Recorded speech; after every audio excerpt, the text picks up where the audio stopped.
The morning Silas Boone showed up at Clara Whitlock's gate, her neighbor Dale Pryor was already there. And he was already shouting, "You sign this paper, Clara, or I swear I'll have the county assessor out here by Friday." Dale slapped a folded document against her porch railing hard enough to leave a mark on the wood. "Your husband's been dead 2 years. You can't work this land alone and everybody knows it. Stop being stubborn and take the offer." Clara stood in her doorway without a coat, the January cold coming off the mountains like a blade, and she did not reach for the paper. "Get off my property, Dale. It's barely your property anymore." He laughed, not the kind of laugh that meant anything was funny. 60 cents on the dollar. That's more than it's worth with the shape it's in. You got until the end of the month." He turned and walked back toward his truck. Didn't slam the door. Didn't need to. The offer itself was the slam. Clara stood there until the sound of his engine faded into the tree line. Then she picked up the document he'd left, folded it once more without reading it, and set it on the railing post like it was someone else's mail. That was the moment Silas Boone came around the bend in the road. If you've ever stood in a doorway wondering whether the next stranger walking toward you is going to make your life harder or change it entirely, then you already understand exactly what Clara felt when she saw him. Don't go anywhere. If this story already has you feeling something, hit that subscribe button right now and turn on notifications, because stories like this one don't come along every week, and I don't want you to miss what happens next. Drop a like, and tell me in the comments what city or country you're watching from. I want to see how far this story travels. Now let's get into part 1. He was on foot. That was the first thing Clara noticed. No truck, no horse, no vehicle of any kind. Just a man walking down a dirt road in northern Idaho in the middle of January with a pack on his back that had seen better decades and boots that were doing their best against the frozen ground. He walked like someone who had been walking a long time. Not tired exactly. More like a man who had forgotten what it felt like to stop. Clara didn't move from her doorway. She'd grown up in this valley. She knew what a drifter looked like, and she knew that offering kindness too fast was how you ended up with problems you hadn't invited. Her husband, Roy, had always said the same. You watch before you welcome. You listen before you trust. Roy had been dead for 2 years and 3 months, and she still heard his voice about a dozen times a day. The man stopped at her gate. He didn't push it open. He put one hand on the top rail and looked at her, and even from 30 yards away she could see that he was being careful about something. Careful the way people are when they've learned that moving too quickly makes things worse. "Ma'am."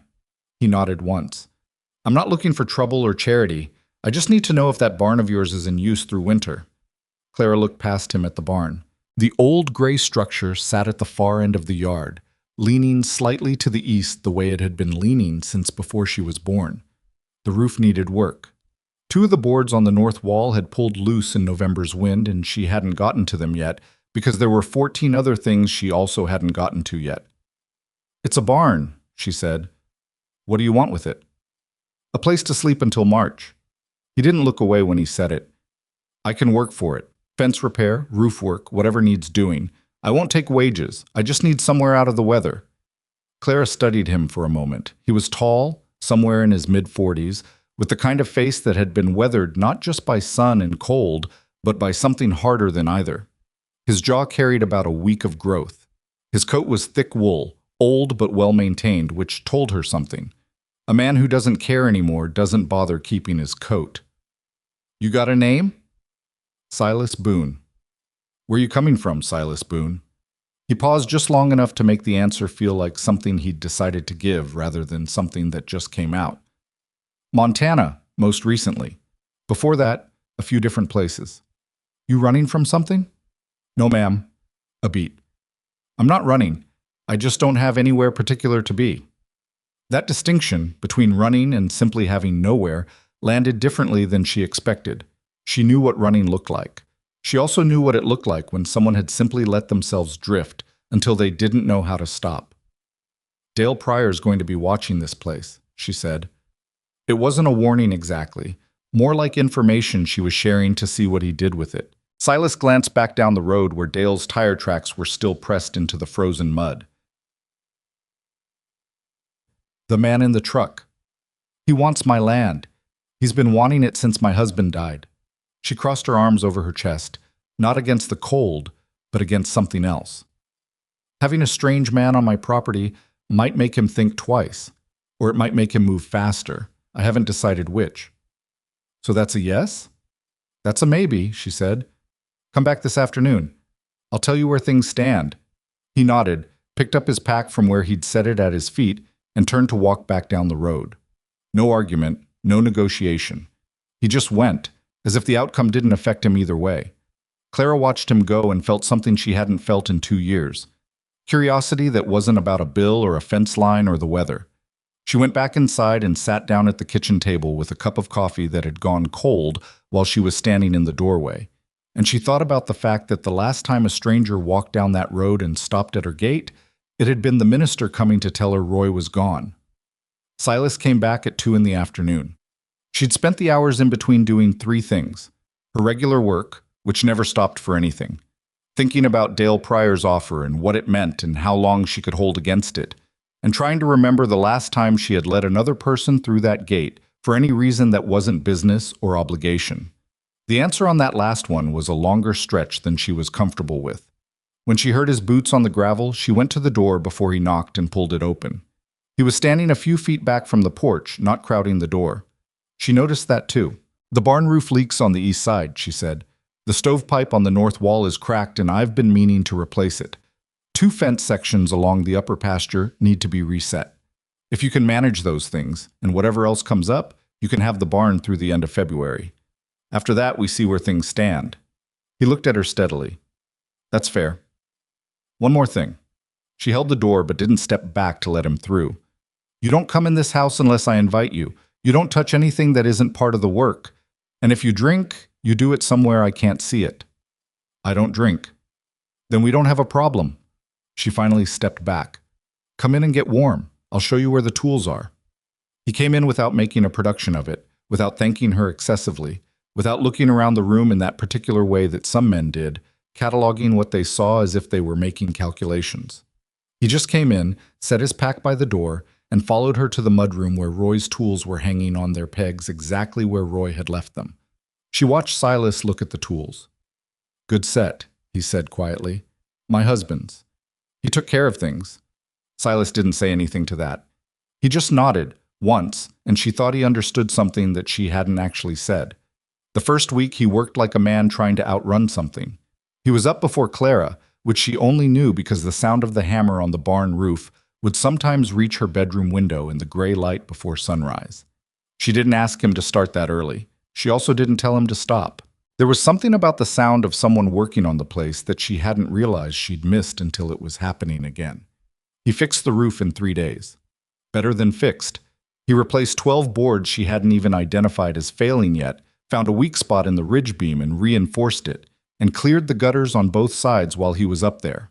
She found out about the gutter cleaning when she noticed the ground wasn't muddy below the downspout after a rain. He hadn't mentioned it. He'd just done it.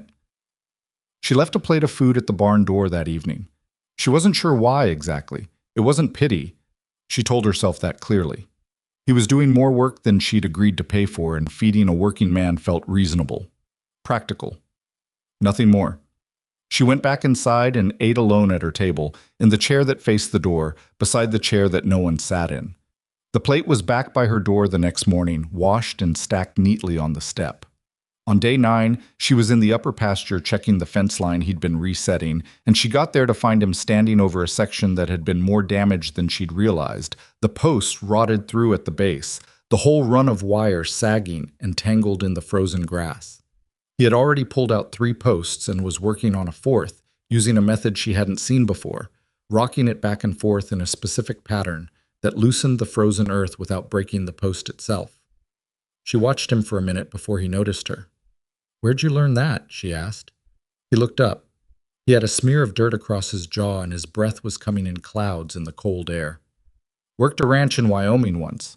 Foreman showed me. Saves the posts if they're still solid. Roy always just yanked them out. Quicker," Silas said, "but you lose half of them." She looked at the posts he'd pulled lined up beside the hole. They were solid. She could see that even from where she stood. How many of those could have been saved if he'd known that? Silas thought about it. Depends on how long they'd been in. He looked at the fence line running east toward the tree line. How old is this fence? Roy put it in about 12 years ago. Then probably half. She did the math without meaning to. A decade of replacing posts that didn't need replacing. It wasn't a catastrophe, it wasn't even unusual. Roy had known 100 things she didn't know, and she'd probably done the same with things he didn't know.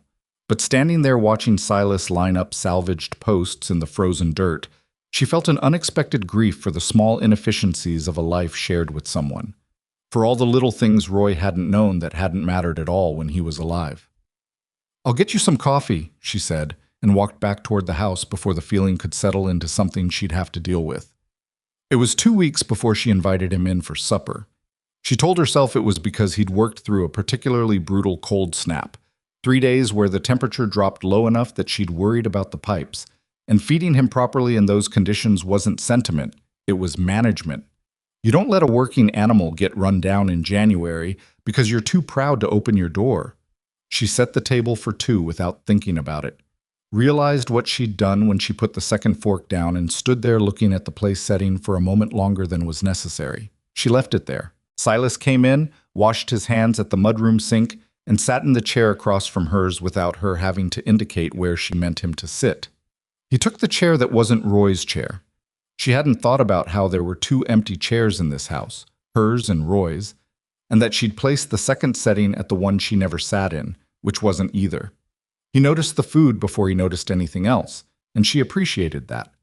They ate mostly in silence the first night. Not uncomfortable silence, more like the silence of 2 people who have both spent enough time alone that they don't feel the need to fill every empty space with sound. She asked if the soup was too salty. He said it wasn't. He asked if the fence along the east tree line was original to the property or had been added. She said Roy's father had put it in, probably 40 years back. That was about the sum of it. But when he stood up to leave, he said, "Thank you for the meal, Mrs. Whitlock, I mean that." And something about the plainness of it, the absence of performance in it, made her throat tighten in a way she hadn't expected. "Clara," she said. He looked at her. "You can call me Clara. Mrs. Whitlock was my mother-in-law." He nodded. "Good night, Clara." She stood at the window after he left and watched the light come on in the barn, and thought that Roy had been gone for 2 years and 3 months, and she had not once, in all that time, watched someone else's light come on in the dark. She didn't know what to do with that, so she washed the dishes and went to bed. By the 3rd week of January, Dale Pryor was driving past the property twice a day. Clara watched his truck slow at the gate, watched him clock Silas working in the yard, and watched him drive on without stopping. She had not said a word to Silas about what she'd told him at the gate, about whether his presence was a deterrent or an accelerant, but Silas had noticed the truck on his own. "That man driving by," he said one morning when she brought coffee to where he was working on the barn's north wall. "He's got a look." Dale Pryor. "He's had that look since Roy died." She handed him the cup. "He thinks a woman alone can't hold land." Silas wrapped his hands around the cup and looked down the road. "What do you think?" "I think I've been holding it for two years and nothing's fallen into a hole yet." The corner of his mouth moved. Not quite a smile, but the architecture of one. "What does he want for it?" 60 cents on the dollar, said it was more than it was worth. She heard the flatness in her own voice. "He's not entirely wrong about the shape things are in." Silas was quiet for a moment. Then, "What would you need to get it into shape?" She looked at him. "Why?" "Because 60 cents on the dollar is an insult and you don't deserve it." He said it without heat, without sentiment, the way you'd state a fact about the weather. "What would you need?" She hadn't let herself think about it that clearly in a long time. When you're running hard just to keep up, you don't look at the finish line because the distance is too discouraging. But standing there with the cold sharp in her lungs and Silas looking at her like the answer was something she already had, she let herself think about it. "The south pasture fence is the worst. After that, the well housing needs to be rebuilt before spring. If it gets hit hard again, I'll lose it. The hay situation is manageable if I buy before March," she paused. "And the equipment shed needs a new roof or everything in it gets ruined by snowmelt." Silas nodded slowly, like he was filing each thing away. "That's a winter's worth of work." "More than that." "Not with 2 people." She looked at him for a long moment. He wasn't offering something extraordinary. He was just doing arithmetic out loud. But it landed in her chest in a complicated way, that simple observation. Not with two people. Like it was obvious. Like it was just a fact of how work gets done in the world. She had been one person for 2 years and 3 months, and she had forgotten, not emotionally but practically, the particular math of what two people could do that one could not. "You agreed to the end of February," she said. "That's what we agreed." She waited to see if he would say more. He didn't.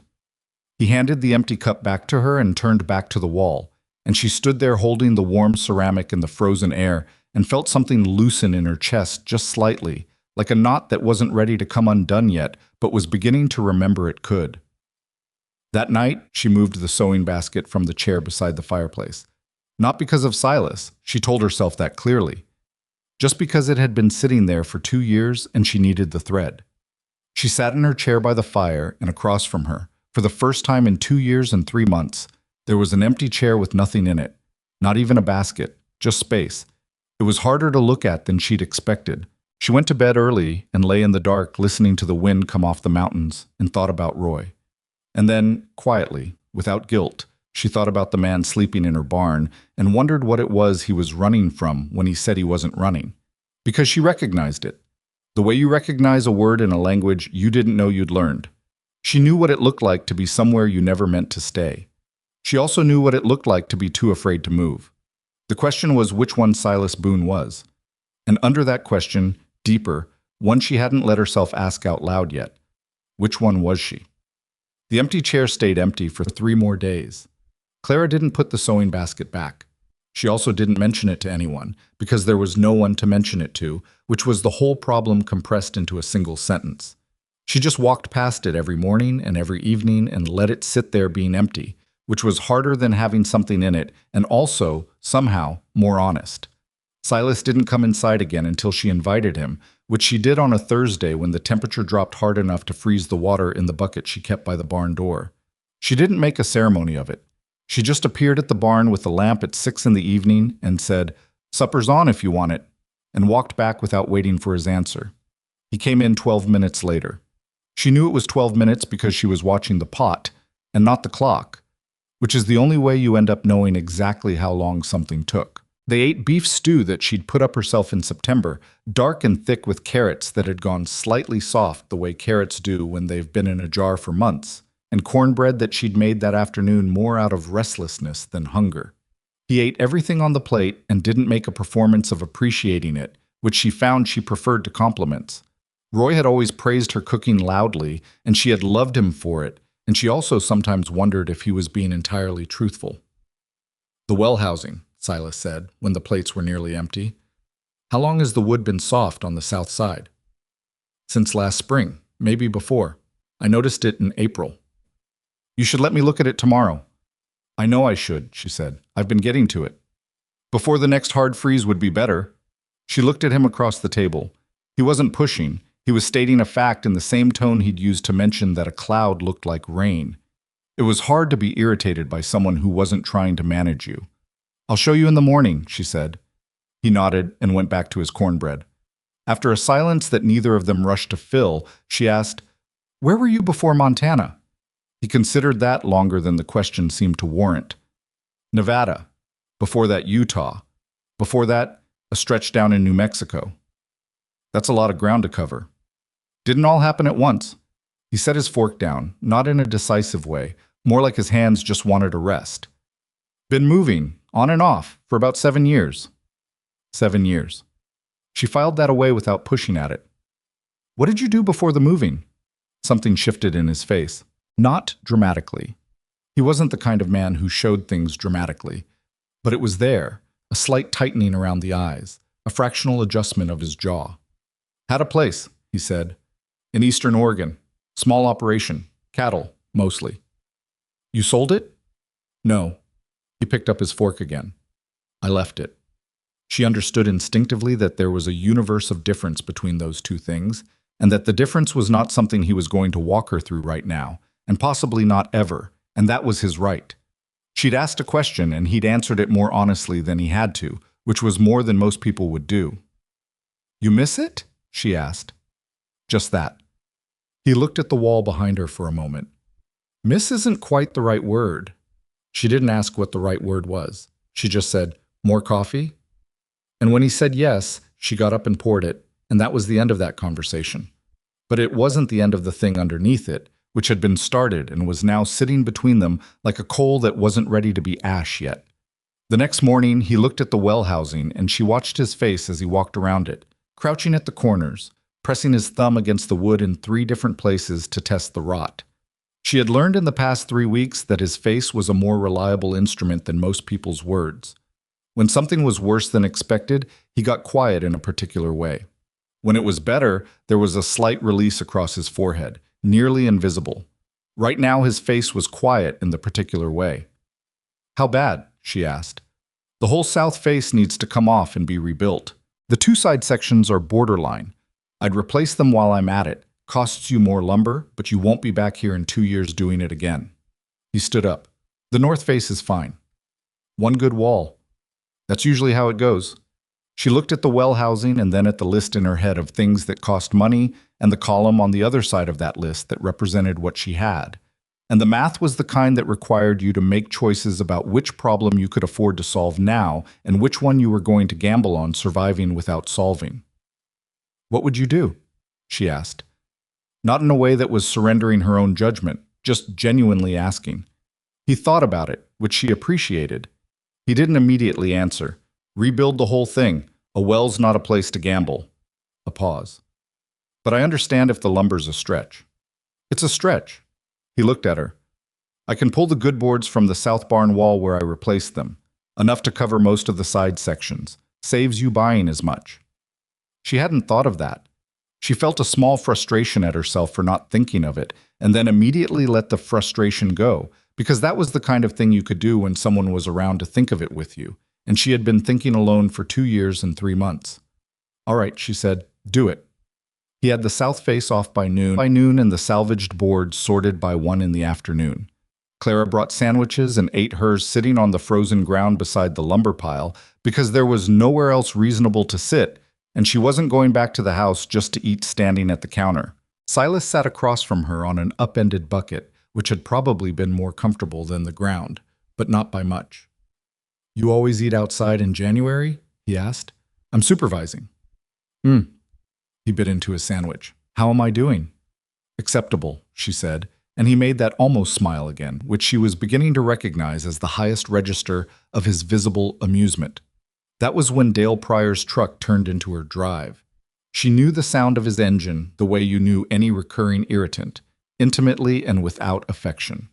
She stood up from the ground and brushed off her jeans before he even came into view, because she would not let Dale Pryor catch her sitting in the dirt. He got out of the truck and looked at the dismantled well housing and then at Silas and then at Clara. And his expression went through 3 different things fast enough that she caught all of them: surprise, recalculation, and then something harder beneath both. "Clara."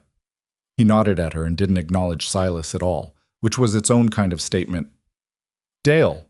She put her hands in her coat pockets. "I need an answer on the offer." He said it like they were picking up a conversation they'd just paused, like the weeks in between hadn't happened.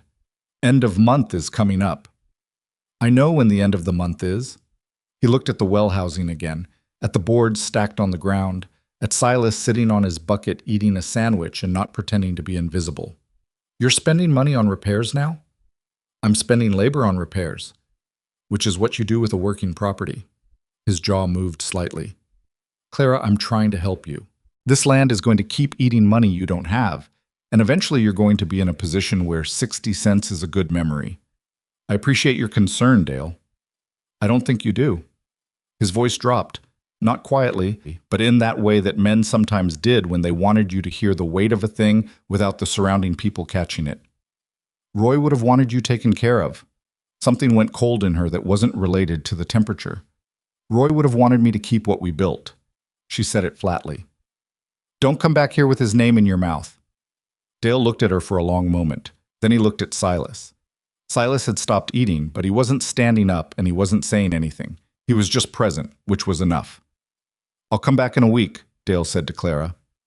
"Think it over." He got in his truck and left. She stood there for a moment after the engine sound faded. Then she turned around and sat back down on the ground, because her knees had gone slightly unreliable and she wasn't going to stand there proving something to nobody. Silas set down his sandwich. How long has he been doing that? Since the funeral. He came to the reception. She exhaled. Told me Roy would have wanted me to think practical. At the reception. At the reception. She picked a piece of dried grass off her sleeve. Roy couldn't stand him. A silence. Then Silas said, What do you need to make this place actually hold? She looked at him. I told you what I need. No, he said, and something in his voice was slightly different, less measured. I mean, actually, if you had what you needed, what does this place look like? She thought about it. She hadn't let herself think about it completely in a long time, the way you don't let yourself think about water when you're not sure there's enough of it. The south pasture fenced and usable. Hay baled before June, 3 more productive years out of the well. She paused. And someone to split the thinking with. That's what runs you down. Not the work. The thinking about the work. Alone. Every night. She hadn't meant to say that last part. It came out before she could apply her usual filter, the one she'd been using for 2 years to keep herself from saying things that made her sound like she was asking for something. Silas didn't say anything immediately. He looked at the middle distance for a moment in the way he did when he was deciding something internal. Then he said, I'm not going anywhere until the work is done, for what that's worth. You said end of February? I said we'd see where things stood. He picked up his sandwich again. Things stand like this. Half the work I agreed to isn't finished, and you've got a man trying to steal your property in monthly installments. I'm not leaving in the middle of that. She looked at him for a long moment. He was looking at his sandwich. You understand I can't pay you, she said. I know that. And I'm not asking you to stay. I know that too. She nodded once. All right. That was the whole conversation, but it settled something that had been unsettled since the morning he'd walked down the road, and she felt it. The particular way a thing stops being uncertain without you being able to point to the exact moment it changed. February came in wrong. The first week was deceptively mild, the kind of weather that made you trust it and then punished you for trusting it. Clara had spent years learning to read that pattern, and she still fell for it every single time, the same as everyone else in the valley. The mild days made you think you could get away with something, put off something, breathe a little. Then the real cold descended and reminded you that the mild days were never a reprieve. They were preparation for something worse. By the second week, the temperature had dropped low enough to be genuinely dangerous, and the wind off the mountains was the kind that found every gap in every wall and made its presence known. Silas had finished the well housing and moved to the equipment shed roof, working in conditions that Clara told him twice were bad enough to warrant stopping for the day. He didn't stop. He just worked more carefully. She stopped telling him to stop, because he was going to do it anyway, and she had enough things to manage without spending energy on arguments she wasn't going to win. On the 14th of February, which was a fact she noted without sentiment, because sentiment about dates was a luxury she'd trained herself out of, she went to the barn at midday to leave his lunch and found him sitting on the old wooden stool he'd started keeping near the barn door, and he wasn't working. He was just sitting there holding a piece of wood in his hands, turning it over slowly, and he didn't hear her come in. She watched him for a moment before she said anything. The piece of wood was small, palm-sized, and had been worked on with a knife. She could see the pale cuts in the surface, a figure of some kind, though not finished enough to tell what. His hands were still. Silas. He looked up and the thing on his face went away so fast she almost doubted she'd seen it. But she had seen it. It was the specific face of someone who had gone somewhere inside themselves and been caught coming back. Lunch, she said, and held out the plate. He set the wood piece in his coat pocket without explaining it. Thank you. She should have left. She'd dropped off lunch and left before it. It was the routine, walk over, set the plate, walk back. But she didn't leave. She set the plate on the barn's small shelf and put her hands in her pockets and said, What were you making? He took the plate. Nothing finished. What's it going to be? He ate a bite before answering. A horse. Maybe. Depends on the wood. You carve? Used to. He ate another bite. My son liked horses. She went still. She had not known he had a son. In 3 weeks of sharing meals and working side by side, and the slow orbit of 2 people learning each other's routines, he had not mentioned a son.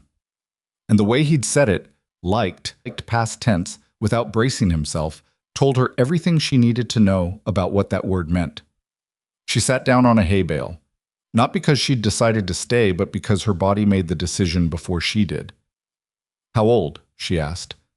Her voice came out quiet. He kept his eyes on the plate. 4. He was 4. She didn't say she was sorry. She'd been on the receiving end of enough sorries to know how little weight they carried against that kind of specific number. 4. A 4-year-old boy. That wasn't a grief you carried in one hand. That was the kind you built your whole body around. "What was his name?" she asked instead. His hands went still over the plate. He looked at her. She wasn't sure when he'd last been asked that question. By the look on his face, it had been a while. "Eli," he said. "Eli." She said it back to him as if confirming it mattered. "That's a good name." Silas looked away and his jaw worked for a moment. He liked horses the way some kids like trucks. Completely. And from the beginning. I never figured out where it came from. We had cattle, not horses, but he'd go to the neighbor's fence and stand there for an hour watching their mare. She let him talk. She'd learned that was the thing, not responding too fast, not wrapping it in too much care, just letting it exist in the air between them without rushing to cover it with something else. My wife. She'd make him come inside finally, and he'd argue with her the whole way back, and she'd threaten him, and he'd forget completely by morning and go right back. He paused. He was like that. Easy to distract, but impossible to redirect. Clara smiled, not a performance of it, but the real kind. The kind that comes when a true thing is said about someone specific. Roy was like that about fishing. He'd fish terrible water for hours because he'd decided there was a fish in it worth catching. Did he ever catch it? Never once. Still went back every spring. She looked at her hands. Stubbornness as a love language. Silas was quiet. Then something that might have actually been a laugh moved through him, barely audible, but real. That's exactly it. The cold in the barn was significant. She could feel it in her fingers and the tip of her nose. But she didn't move to leave, and he didn't say anything that suggested she should. Your wife, she said carefully. She was with him when, yes. Short, but not closing her out. More like the word itself was the heaviest thing in the sentence, and it needed its own space. You weren't there. I was working, 2 states away. He set down the half-eaten plate. There was a disease that went through the valley, fever. It moved fast. He stared at the middle distance. I got the telegram 4 days after they were already gone. I was still on the road home when they buried them. She thought about that. The specific horror of it, finding out too late to even be there for the end. Standing at a grave that had been filled and smoothed over while you were on a road somewhere, thinking everything was fine. She had found Roy beside the fence, which had been its own kind of terrible, so seeing it, the finality of it, before anyone could soften it. But she had been there. She had held his hand. That mattered in a way she'd never been able to properly measure until this moment, hearing what it sounded like when someone hadn't been. You've been punishing yourself for not being there, she said. It wasn't a question. He looked at her. Probably no one had said it that directly before. Most people circled around the wound. I left to go work, he said, to make money for them, and they died while I was doing it. That's not the same as causing it. I know that. His voice was flat. Knowing something and believing it aren't always the same thing. She understood that. She understood it with a thoroughness that made her chest ache. She'd known for 2 years that eating alone was practical. She'd known that the empty chair was just furniture. She'd known that holding onto Roy's tools exactly the way he'd hung them was not the same as keeping Roy. Knowing all of it, believing almost none of it. No, she said, they're not. He looked at her for a long moment. Outside, the wind pressed against the barn walls and the cold settled deeper. His lunch was going cold on the shelf, and she should get back to the house, and he should eat, and they had both said more than they'd planned to, and the sensible thing was to let it rest there. You should eat that before it's frozen solid, she said. He picked up the plate without arguing. She stood to go and then stopped, turned back. Silas. She waited until he looked at her. Will you come to supper tonight? Not just drop and leave. Stay and eat properly, with enough time for the food to mean something. He looked at her in that slow, assessing way he had, like he was checking whether the offer was what it appeared to be or something else. It was exactly what it appeared to be. She didn't have the energy for anything else. "All right," he said. She nodded and left, and walking back across the frozen yard, she felt something she hadn't felt in 2 years and was only just now naming, not happiness exactly, something before happiness. The thing that has to exist before happiness is possible. She didn't know what to call it, so she called it warmth, and went inside to start the stove. That evening, supper was different. She wasn't sure she could explain how, except that both of them seemed to have put down something heavy outside the door before coming in.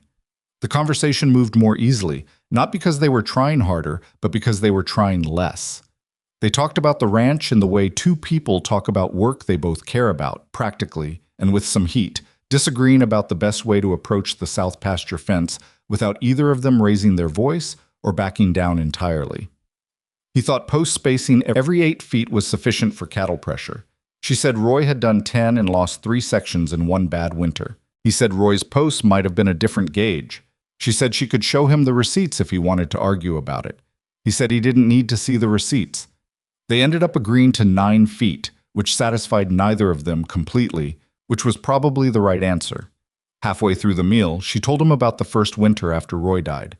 When she'd woken at 3 in the morning, convinced she heard him coming up the back steps, certain enough that she'd gotten out of bed and gone to the kitchen door, and stood there with her hand on the knob for a full minute before she came back to herself. She hadn't told anyone that. It wasn't the kind of thing you told people because it sounded too much like falling apart, and she had not been falling apart. She had been going through something that had no clean name in any language she spoke. He listened without filling the space with reassurance. When she was done, he said, "I used to hear Eli in the morning. That particular way he'd thump down the stairs, not quiet at all, hitting every step twice. I'd wake up and hear it and be halfway out of bed before I knew where I was." She looked at her plate. "Does that stop?" "It changed," he said. "It got further away. I can't tell you if that's better or worse." Honest. He was relentlessly honest in a way that most people were afraid to be. After supper, he helped clear the table, which she hadn't asked for, and was about to wave off before she realized she didn't want to. They washed up side by side at the sink, which was a thing she hadn't done with another person since Roy, and the simple practicality of it, the passing of dishes and the sound of water and someone else's hands in the same general space, was more companionable than she had been prepared for. When it was done, he dried his hands and got his coat from the peg by the door and started to put it on. She was hanging the dish towel when he said, "Clara." She turned.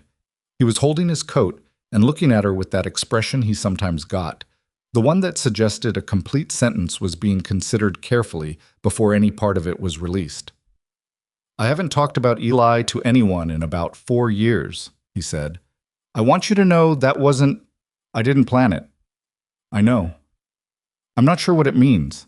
She looked at him for a moment, then, "Maybe it doesn't have to mean anything yet." He thought about that. Put his coat on. "Good night." "Good night, Silas." The door closed. The kitchen was quiet and warm and smelled like food and dish soap and someone else's presence, and Clara stood in it for a moment without moving. She thought about the empty chair in the next room. She thought about a 4-year-old boy who loved horses and argued his way back from the fence every evening. She thought about the way Silas had said Eli, like the word was fragile and necessary at the same time, like something he'd been carrying in a locked room so long that getting it into the air was almost more than he could manage, and yet, he had managed it. She turned off the kitchen light and walked through the front room and paused at the chair beside the fireplace, the empty one. She stood there in the dark for a moment. Then she went to bed. Somewhere across the frozen yard, a light was on in the barn. She fell asleep knowing that, and it was not nothing. Outside, the wind off the mountains picked up and pressed against every wall of every structure on that small ranch, looking for the weakness, looking for the place where things weren't built to hold. The barn creaked. The house settled. The well housing, newly rebuilt, stood solid against the dark. The valley was watching, the way small places always watch when something is changing inside of them. And in the particular quiet of a February night in northern Idaho, 2 people lay in their separate shelters and thought about dead children and absent husbands, and the strange, unreasonable persistence of warmth in places it had no business surviving.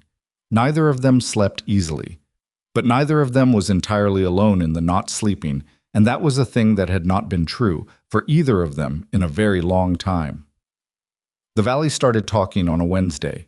Clara knew this because Meredith Foss, who ran the feed store with her husband and had been Clara's closest thing to a friend for 15 years, called that Wednesday morning and asked if Clara had time to come in, which meant Meredith had something to say that she'd decided needed saying in person. Clara went on Thursday afternoon after Silas had taken the truck to pick up lumber for the South Pasture project. She'd lent him the truck without making it into anything, just handed over the keys and told him what they needed and where to get it. He'd taken them without making it into anything either, which was the way they'd been operating for the past 3 weeks, practically and without ceremony. And it was working. Meredith met her at the counter and poured 2 coffees without asking and said, "People are saying things, Clara. People always say things. About the man staying on your place." Clara wrapped her hands around the mug. "He's working the property through the winter. I'm not paying him wages. He's sleeping in the barn. It's a straightforward arrangement." Meredith looked at her over the rim of her own mug. Meredith was 61 and had been married to the same man for 38 years and had raised 4 children and buried one of them. And she had the particular expression of someone who has seen enough of life to know the difference between what people say and what's actually happening. "Dale Pryor's been telling it different," she said. "Dale Pryor has financial motivation to tell it any way that makes me look like I can't manage my own affairs." "I know that. I'm not saying I believe him." Meredith set down her mug. "I'm saying be careful. Not about the man. I don't know him. About what it costs you if this valley decides to make up its mind about you. They'll make up their mind regardless of what I do. That's what valleys do." Meredith was quiet for a moment. "Is he a good man?" Clara thought about that. Not performing the thinking, actually thinking. About Silas rebuilding the well housing with salvaged boards to save her money. About the way he'd said Eli's name like it was something he'd kept in a closed room for 4 years. About 9 feet between fence posts as a compromise that satisfied nobody perfectly, and would probably hold better than either of them had argued for. "I think so," she said. "I don't know him well enough to be certain. Do you want to know him better?" It was a direct question, and Meredith was the only person in the valley who would ask it that directly to her face, which was why she was the closest thing to a friend Clara had. "I don't know that either," Clara said, which was as honest an answer as she had. Meredith nodded, slowly, in the way of someone who is deciding whether to say the next thing. Then, "Roy's been gone 2 years. Nobody should fault you for being human. Some of them will. Some of them would fault you for breathing if it gave them something to talk about." She picked up her mug again. "I'm not one of them. I just wanted you to know what's being said so you weren't blindsided." Clara drove home the long way, which took her past the cemetery on the east edge of town. She didn't stop.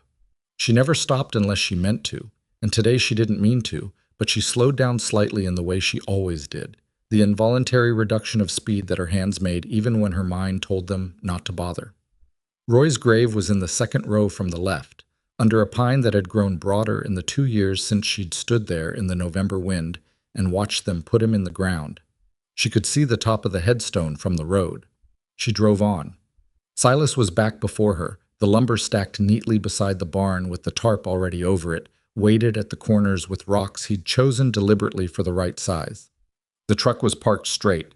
He had thought to check the tire pressure while he was in town because he mentioned it when she came through the gate, not as a demonstration of anything, just as information.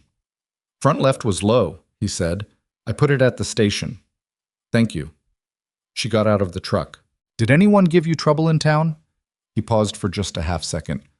"Couple people looked." "What kind of looking?" "The kind that means they've already decided something." He said it without particular heat. "Doesn't bother me." "It might, if it gets worse." He looked at her steadily. "People look at me in every town I've been through for 7 years. I'm a man with no fixed address and a pack on his back. There's always a theory." He picked up a length of board that had slid slightly from the stack and reset it. "What did Meredith Foss say?" She blinked. "How do you know I went to see Meredith Foss?" "You went toward town. Feed store's the only place you'd stop." He looked at her without apology. "I pay attention." She decided not to be bothered by that. She said, "Dale's been talking." "Of course he has." "It could make things harder for you, in town. If people think—" She stopped. "If people think what?" She met his eyes. If people think there's something between us that isn't professional. He held her gaze for a moment. She kept hers steady. She was 52 years old and she was not going to be embarrassed by saying a plain thing plainly. Is there? He asked. And there was no performance in it, no strategy. He just asked, the way he did everything, straight down the middle. The honest answer was that she didn't know, and the honest answer before that was that she wasn't sure she was ready to know. I think what there is two people who needed something and found it in a place they weren't expecting, she said. What that becomes, I can't tell you right now. He thought about that. That's fair? It's the best I can do. I'm not asking for more than that. She nodded once and went inside and stood in the kitchen for a moment longer than necessary before she started supper, because her heart was going at a pace that she felt was slightly disproportionate to the situation, and she wanted to get it back to something reasonable before she stood over a hot stove. It took a few minutes, but it got there. The South Pasture work started the following Monday. It was the biggest single project on the list. 260 yards of fence line that needed to be stripped and rebuilt from the posts up. And doing it in February was not ideal, but doing it after the ground thawed was worse, because thawed ground was mud, and mud was its own kind of obstacle. They worked it together, which was new. Until now, Clara had been the supervisor and the supplier, bringing materials and coffee and lunch, making decisions about priority and sequence. But the pasture work needed two sets of hands at every stage, one to hold and one to drive, one to tension the wire and one to clamp it, and so they worked side by side all day for the first time. She learned things about him that way that she couldn't have learned from across a table. He worked with a precision that was not perfectionism. She could see the difference. Perfectionism being a kind of performance, and this being something more internal, a standard he held himself to for his own reasons. When a post went in crooked, he didn't curse and move on. He pulled it and reset it, no comment, no drama. When the wire wasn't tensioned the way he wanted it, he said so, and they did it again. He also worked in a comfortable silence that she found she matched naturally. Roy had been a talker while he worked, a running commentary on whatever he was doing and what came next and what he thought about it. She'd loved that about Roy. It was different with Silas, and not in a lesser way, just different in the way that one thing can be completely itself without being a comparison to another thing. Around midday on the second day, they stopped for lunch on the tailgate of the truck. The cold had moderated slightly, still far below comfortable, but the kind of cold you could be in without it being the main thing you were thinking about. The mountains to the north were clear outlined against a white sky, and the view from the upper pasture was the best on the property, something Roy had always said, and that Clara had agreed with and then stopped looking at, because for a while after he died it had been too specific a view, too much a thing they'd seen together. She was looking at it now. You had cattle here before? Silas asked, unwrapping his sandwich. Roy ran about 60 head. I sold most of them off after he died. Too many to manage alone. She looked at the empty pasture. I kept 8. They're down in the lower paddock. 60 head is a real operation.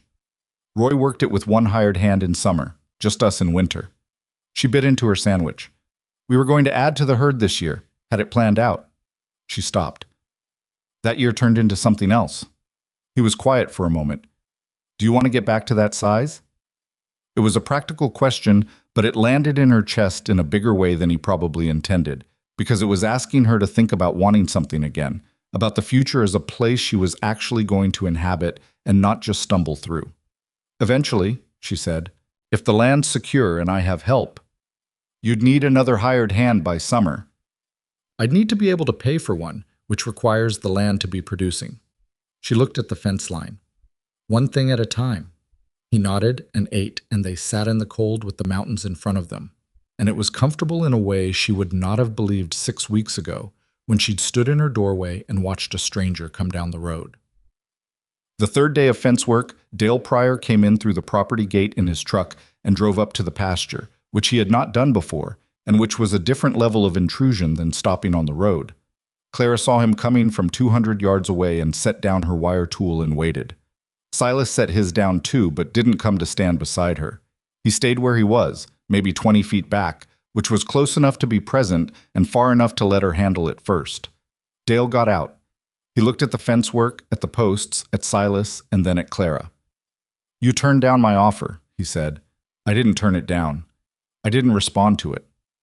End of month passed. I know. His face shifted.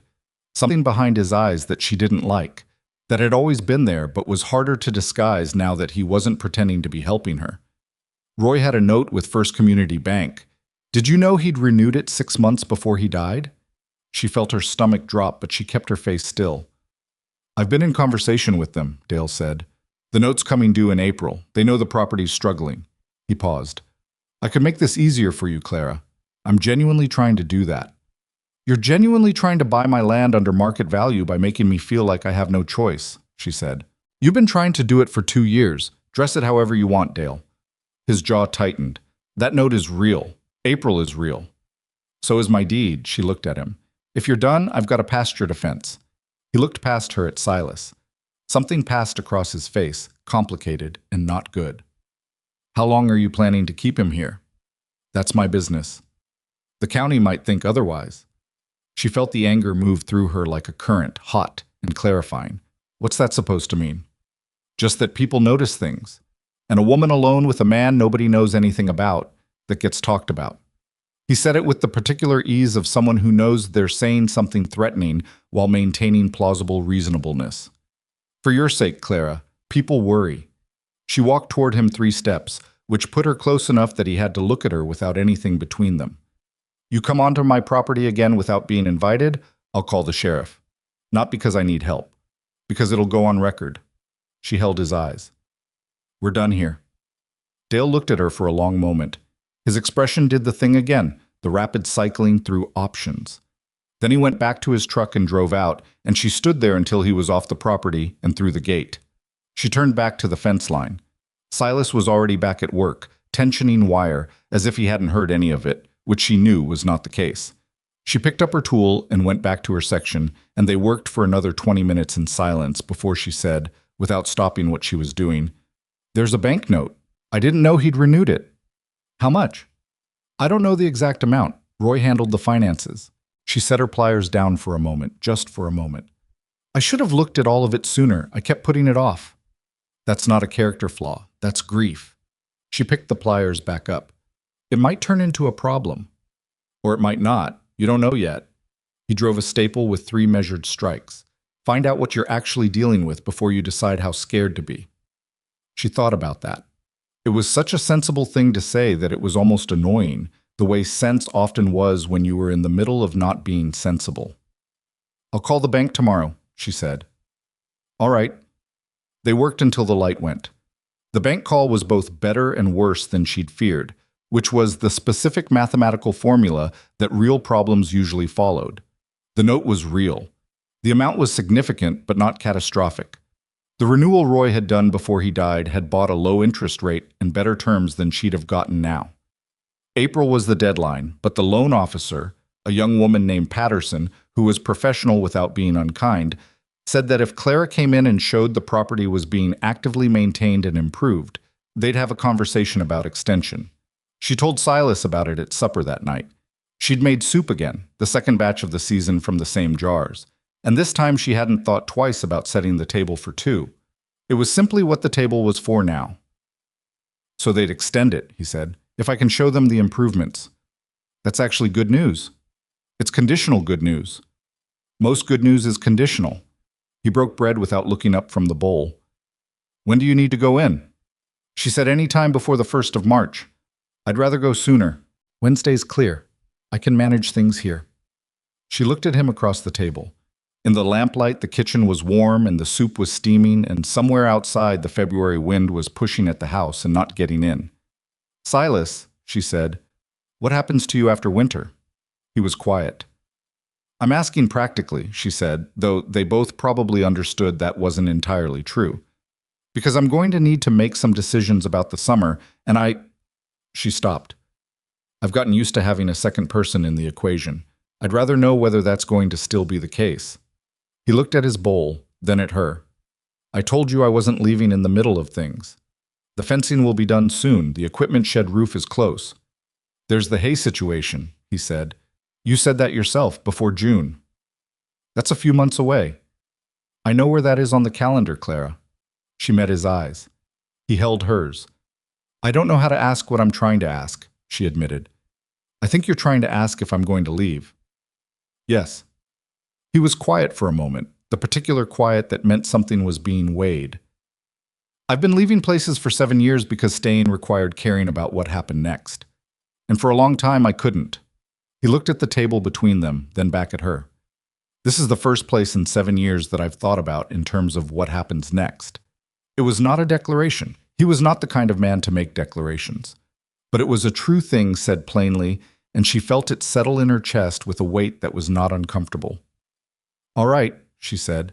They finished supper and washed up, and he got his coat, and she walked him to the door the way she'd started doing without planning it, just naturally accompanying him to the threshold the way you did with people you wanted to linger a few extra seconds near.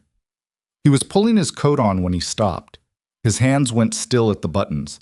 He was looking at something across the front room. She followed his gaze. He was looking at the empty chair by the fireplace. She hadn't mentioned it. She'd moved the sewing basket weeks ago and hadn't explained why, and he hadn't asked, which was one of the things she'd come to appreciate about him, the things he didn't push at until it was time. Roy's? He asked quietly. It was his chair. She looked at it too. I don't sit in it. I can't quite. A pause. I moved the basket because I'm not sure exactly why. I think I was tired of looking at a chair that had something in it that wasn't what was supposed to be there. He looked at her. And now it's empty. And now it's empty. He turned back to his coat and finished the buttons, and she thought the moment was going to pass the way some moments did, through and then gone. And then he said, still looking at his buttons, Eli had a chair at home too, kitchen table. I left it there when I left. Couldn't move it and couldn't look at it. He looked up. Couldn't do anything about it except walk away from the whole house. She understood that. The impossibility of objects that had been filled with a person who was no longer there to fill them. Does it help? She asked, walking away. He considered it. It stops the daily confrontation with it. But you take the grief with you wherever you go, so you're not actually putting distance between yourself and the thing. You're just putting distance between yourself and the particular chair. He paused. I'm not sure chairs are the problem. No, she said. Probably not. He left, and she went back and sat in her own chair by the fireplace and looked at Roy's empty chair and thought about what Silas had said, about carrying the grief with you, about the distance between yourself and a chair not being the same as the distance between yourself and a loss. She thought about Silas sleeping in her barn in February in northern Idaho, rather than sleeping in a house, because a house was what he'd walked away from when he couldn't look at the chair. She thought about herself sitting in this room every evening, looking at a basket in a chair that was supposed to be occupied. They were, she realized, doing the same thing in different ways. Maintaining a space that grief had moved into because they didn't know how to ask it to leave. Not because they wanted to keep the grief. Because asking it to leave felt like asking the person to leave, and that was a line neither of them had been willing to cross. The fire was low. She didn't put more wood on it. She just sat there in the cooling room with the chair across from her and thought about Eli, who had loved horses, and Roy, who had never once caught the fish he was sure was in the bad water, and about what it meant that she could think about both of them in the same space without one crowding out the other. It was late February, and the mountains were a constant presence, and tomorrow there would be work, and the day after that, and the day after that. And somewhere in the barn, a man who had stopped moving for the first time in 7 years was sleeping in the cold and probably not sleeping easily. She wasn't sleeping easily either, but she was sleeping, and the house felt different than it had in December, when he'd walked down that road with his pack and his worn boots and his carefully maintained coat. Different in the way that a room feels different when someone has been in it recently, when the air still has the shape of another presence, when you are not, quite, alone. She didn't examine it too carefully. Some things lost their quality when you looked at them straight on. Some things you had to receive sideways, the way you looked at a star that disappeared when you stared directly at it and only held steady in the peripheral dark. She went to bed. The last week of February came in on a wind that had been building for 3 days, moving down from the Canadian border with the particular intention that late winter storms sometimes had, as if they understood they were the last opportunity of the season and wanted to make the most of it. The temperature dropped below anything they'd had all winter. The sky went white and pressed low. Silas reinforced the equipment shed doors that Monday, saying nothing about why, just doing it. Clara put extra wood by the house door and checked the generator and made sure the pipes were wrapped tight. The same preparations she'd made every winter for 22 years, the same ones Roy had made before her, and she had made alone since. And she did them faster now because there was someone to divide the doing with. She noticed that. Noticed the speed of it. Half the time, half the fear, because fear grew in the space that isolation gave it. Tuesday was still. The kind of still that wasn't peace, but pressure.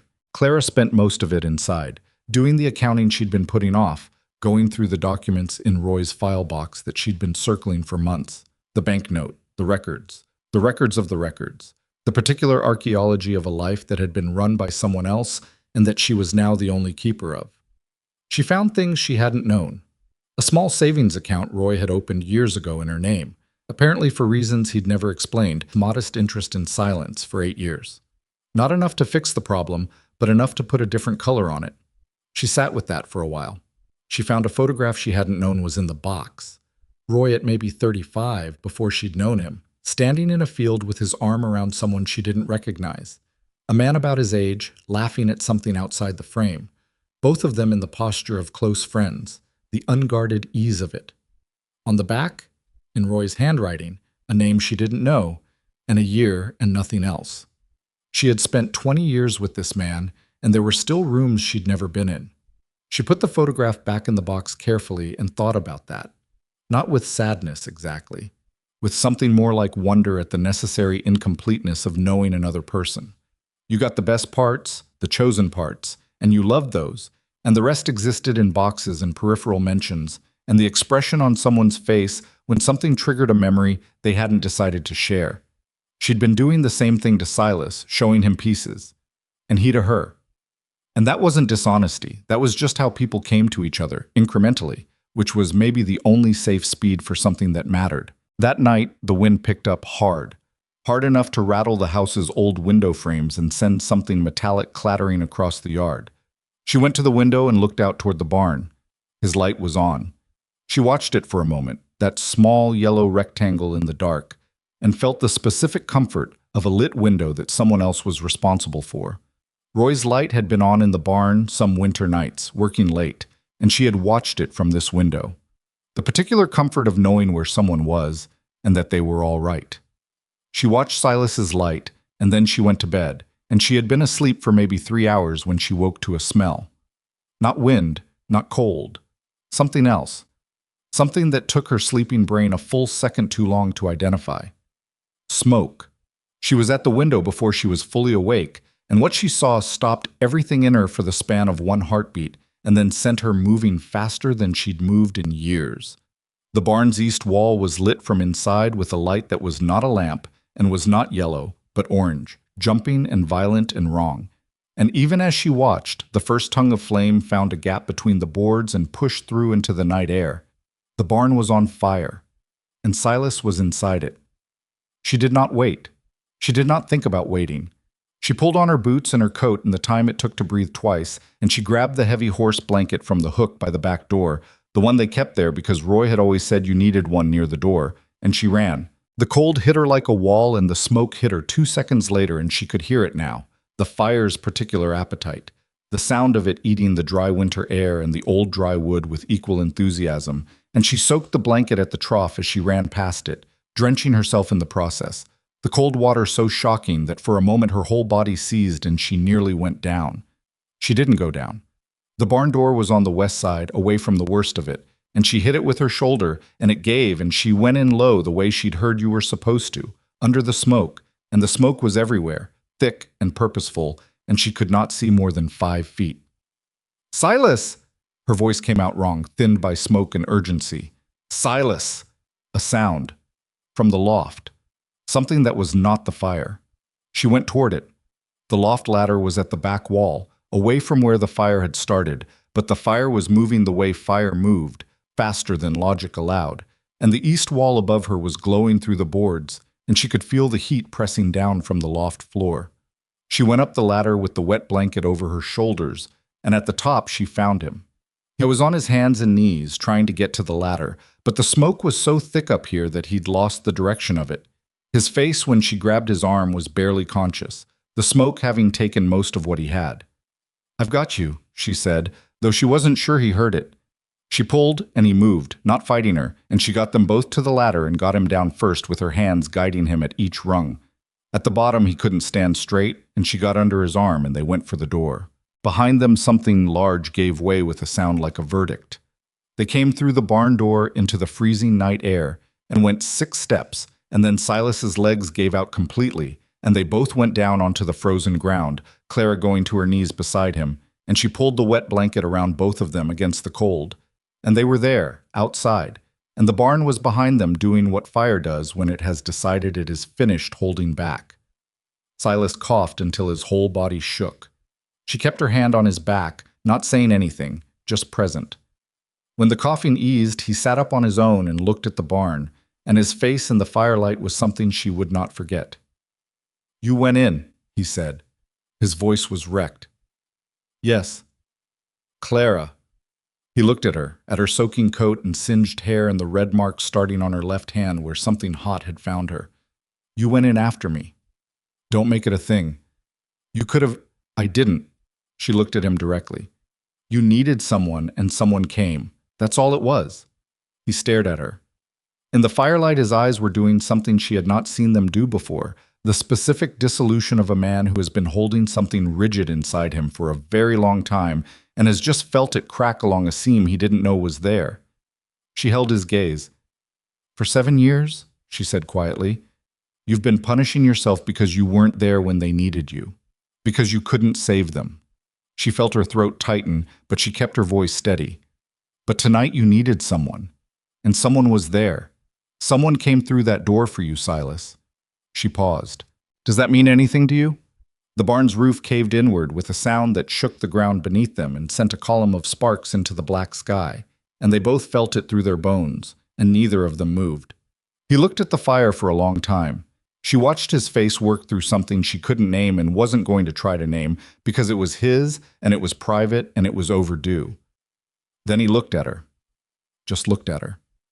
And something in him, the particular set of his jaw, the specific brace across his shoulders that she had been watching for 6 weeks, the whole careful architecture of a man who had decided he did not deserve to be reached, all of it shifted, not disappeared, not resolved, but shifted, like a stone that has been in one place so long it has made a groove in the earth and is only now being asked to consider moving.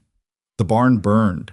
The cold pressed in around them. Clara's left hand was starting to properly hurt, and she would need to deal with that soon. The smoke drifted southeast on the mountain wind. She didn't say anything else. Neither did he. Sometimes the most important things didn't need more words than what had already been said. They sat on the frozen ground until the barn finished dying. That was the only way to describe it. The structure didn't explode or collapse all at once. It went in stages, the way old things did, giving up one section at a time. The east wall first, then the loft, then the long, slow surrender of the roof beams, each one going with a sound like a broken argument. By the time the last of it came down, what remained was a low orange glow in a black rectangle of ash, and the smell of burned wood that would be in Clara's hair and coat for days. Neither of them had moved far from where they'd landed. Clara's knees were wet through from the frozen ground, and her left hand had settled into a steady, serious ache that she was managing by not looking at it. Silas was sitting upright on his own, which she took as a good sign, his breathing still rough, but no longer the tearing sound it had been in the first minutes outside. The neighbors came eventually. The Harmon family from 3 miles east arrived in their truck around 2 in the morning, the father and his oldest son, having seen the glow from their upper window. They were decent people who didn't ask unnecessary questions. They brought a wool blanket and a thermos of coffee, and the son walked the perimeter of the ash to make sure nothing had spread to the fence or the equipment shed, which it hadn't, the wind having pushed the fire inward rather than out. Tom Harmon looked at Clara's hand without comment and said she needed a doctor. She said she knew that. He said there was a clinic open in Calverton by 6. She said she'd go in the morning. He looked at Silas. "You got somewhere to sleep tonight?" The question landed in the cold air between all of them. Clara felt Silas go slightly still beside her. "The house," she said, before Silas could answer anything. "He'll sleep in the house." Tom Harmon nodded once, with the particular nod of a man who has no opinion he plans to share. All right then, you call if you need anything. They left. The glow in the ash settled lower. Clara stood up, which took more effort than it should have, and looked at what remained of the barn and felt the particular grief of a structure going that had been there since before she was born, that had been part of her life's landscape for so long she'd stopped seeing it as a thing that could be taken away.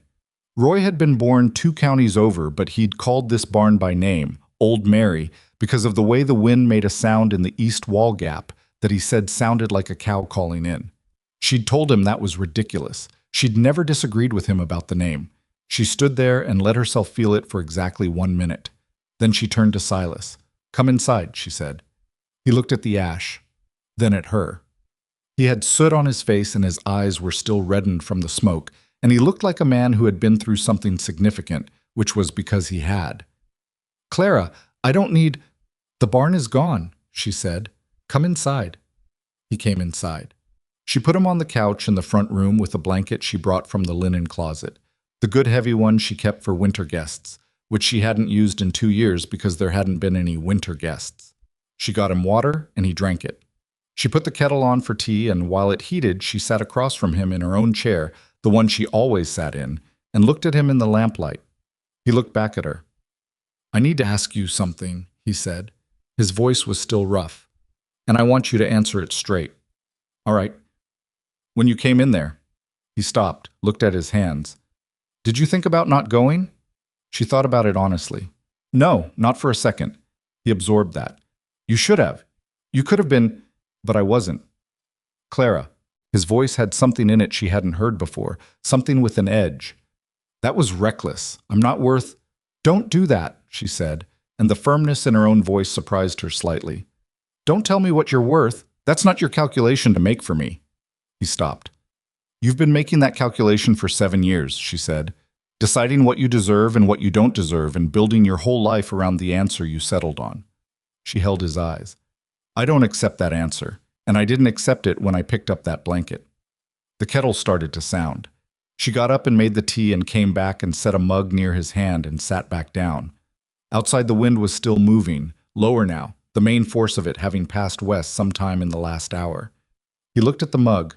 Then he said quietly, "Her name was June." Clara went still. "My wife," he said, "in case I never said." He wrapped his hands around the mug the way he always did with warm things, as if the heat was something he needed to absorb slowly. June Boone. She was 38 when she died. She was the kind of woman who made every room she was in feel like it was the right room to be in. A pause. "I never told anyone that. About the room thing. It sounds foolish." "It doesn't," Clara said. She used to say that I worked too much, not as a complaint, just as a fact she'd accepted. He looked at the steam coming off the mug. "The last time I talked to her on the telephone, she told me Eli had been asking when I was coming home, and she'd told him soon, and he'd said that soon wasn't a real answer." He stopped. She laughed when she said it. She thought it was funny, the way kids cut right to it. His jaw moved. That was 3 days before. Clara didn't say anything. She was good at that. The specific silence that wasn't absence but attention. "I've carried that phone call for 7 years, he said, the way she laughed. The way I told her I'd be back by the end of the month, and I believed it when I said it. He set the mug down. "I didn't make it back by the end of the month." "No," she said. "The end of the month came and went, and they were already gone." "I know." He looked at her. "How do you put that down?" "The specific last thing you said to someone, the specific moment you didn't know was the last moment." She thought about Roy. The morning he died, she'd handed him his coffee and said something about a fence post, and he'd kissed her on the cheek the way he did every morning, the same kiss for 20 years, unremarkable and complete. She'd watched him walk out the back door and she'd turned back to the dishes. She hadn't watched him all the way to the gate. She hadn't known to watch him all the way to the gate. "You don't put it down," she said. "You learn to carry it without it carrying you, and that takes longer than anyone tells you it will." He looked at her with that look she'd come to recognize, the one that meant he was deciding how much to show, and then something in his face shifted and he showed more than he usually did. The specific exhaustion of a man who has been strong in the wrong direction for too long. "I'm tired," he said. And it was not a complaint. It was an admission of something much larger than sleep deprivation. I know you are, she said. They sat in the quiet for a while. The fire in the grate had burned low, and she put another piece of wood on it, and the lamp made the room amber, and the wind pressed at the windows without getting in, and somewhere in the ash outside the last of the barn structure settled into itself. After a while she said, Roy used to say that grief was just love with nowhere to put itself. I thought it was a simple thing to say for a long time. Then I lived with it long enough to think he might have been right. Silas turned that over. Love with nowhere to put itself. It has to go somewhere. You can spend it on absence, which is what both of us have been doing, or you can eventually find something living to bring it to. She paused. I'm not saying that's easy, or fast, or clean. No, he said. It's not any of those things. But I think it's possible. She said it carefully, like a thing she was still deciding whether she fully believed. I think I'm beginning to believe it's possible. He looked at her for a long moment. The lamp flickered once from a draft and steadied.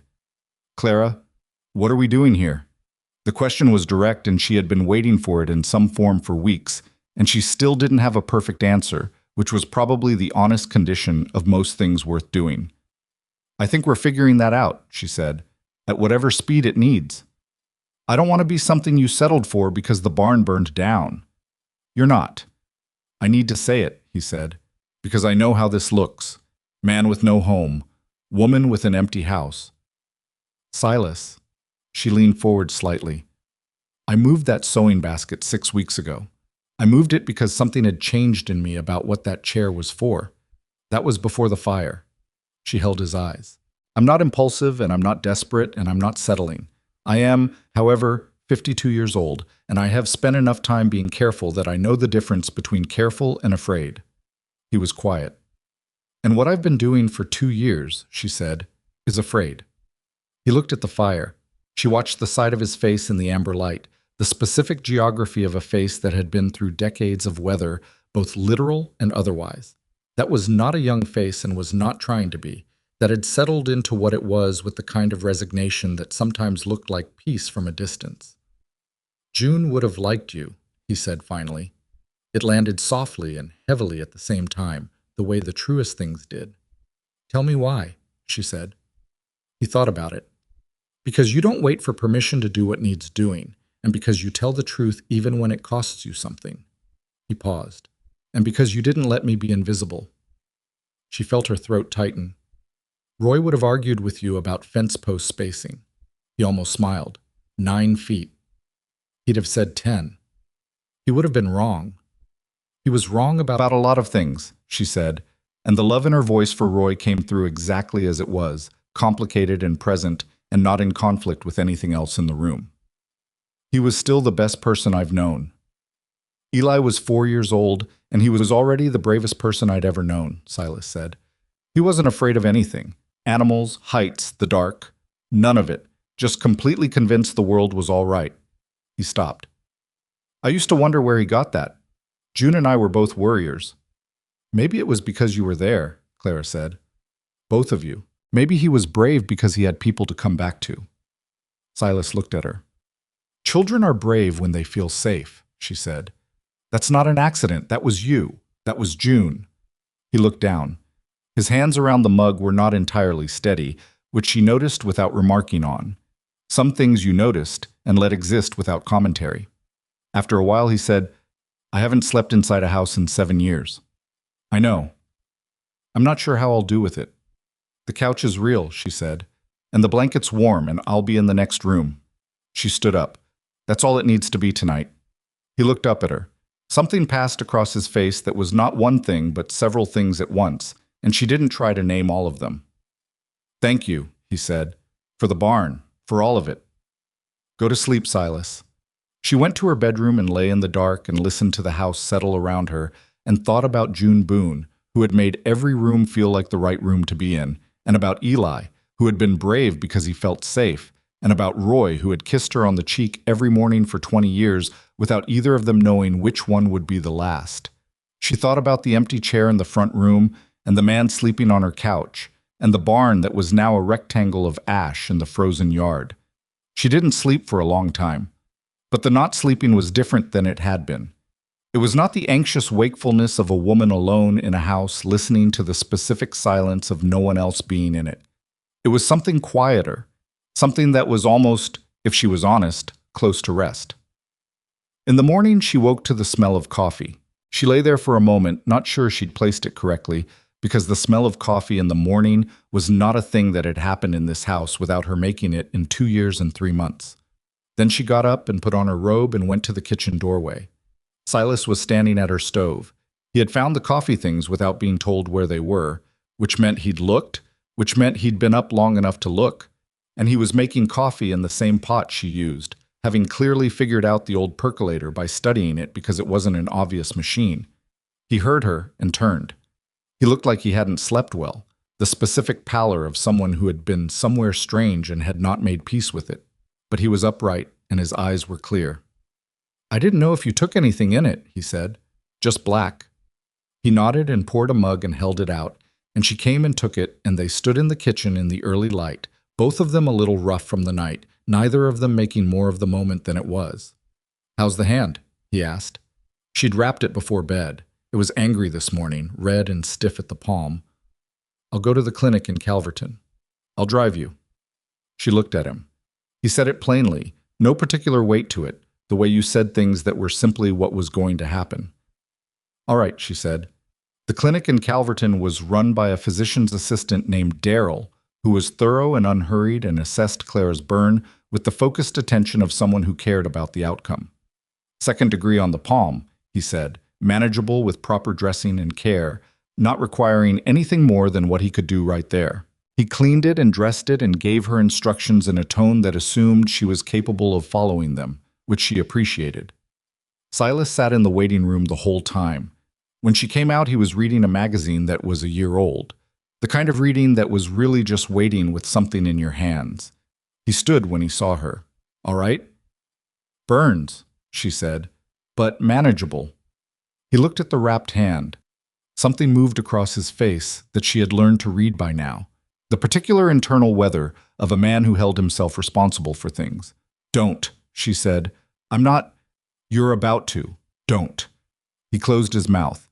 She walked past him toward the door and he followed, and they got in the truck and drove back through the valley with the mountains white and enormous on the horizon and the road empty of everything except a pickup going the other direction that slowed to let them pass on the narrow bridge over the creek. Halfway home, she said, "I want to rebuild it." "The barn." "Yes, better than before. Roy always said the roofline was wrong. It shed water back toward the east foundation. I want to fix that when we rebuild." A pause. "That's several weeks of work. Framing alone." "I know." He looked out the windshield. "You're going to need to pour a new concrete footer on the east side if you're changing the roof line." I figured. "That's not cheap." "I have a small account I didn't know about. Roy set it up. It's not enough for everything, but it changes the math." He was quiet for a moment. "When do you want to start?" She looked at the road ahead. "As soon as the ground allows." He nodded. She could feel him thinking through the sequencing beside her, the way he did, practically and in order. "March is possible if we get a week above freezing, which we usually do." "Usually," she said. "Usually is what we've got." She drove and he looked out the window and the valley opened up around them the way it did on clear days, the particular expansiveness of a landscape that had no interest in being modest. When they got back, she went inside and he walked to the barn site and stood at the edge of it looking at what was left. She watched him from the kitchen window. He stood there for a long time, not moving, just looking at the ash and the outline of what had been, and she thought she understood something about why. That barn had been his for 6 weeks. Not his by deed, but by the way you come to own a place where you've slept and worked and started, quietly, to feel like yourself again. Losing it was not nothing. Even if what replaced it would be better, the loss was real and deserved a moment. She left him to it. That afternoon, Dale Pryor came for the last time. She heard his truck and went to the door and stepped out onto the porch, and she didn't wait for him to speak. "The answer is no, Dale. It was always no. I'm telling you now so you can stop driving by." He looked at the ash where the barn had been. His face went through something she couldn't fully read, and she thought there was a genuine flash of something in it. Not guilt. Dale Pryor was not a man much troubled by guilt, but something adjacent to it. The slight flinch of a man who has been pushing hard and has just registered what his pushing helped bring about. "That's a real shame," he said. "About the barn." "Yes," she said. "It is." "The note with the bank. I'm handling the note." She stood with her bandaged hand at her side and her coat open to the February cold because she would not stand in her own doorway hunched against the weather. "You should stop talking to the bank about my affairs, Dale. That's the kind of thing that can become a legal problem." He looked at her. Something shifted in his expression, the slow relinquishment of a man who has been working an angle and has just accepted the angle is closed. "Roy was a good man," he said. "He was," she said. "He also would have run you off this property with a good deal less patience than I've shown." She held the door. "Goodbye, Dale." He left. She watched his truck reach the gate and turn onto the road and disappear into the tree line, and she stood there for a moment more after the sound of him was gone, just to make sure it stayed gone. Then she went inside and made lunch. Silas came in at noon with mud on his boots and sat at the table, and they ate without making anything of Dale's visit, because she'd told him about it simply. Dale came, it's done, he won't be back. And Silas had looked at her and said, "Good," and that had been the whole of it. After lunch, she went to Roy's file box again. This time she went through it completely, without putting things aside, without leaving anything for later. She made a list of what she knew and what she needed to know and what she needed to do about both.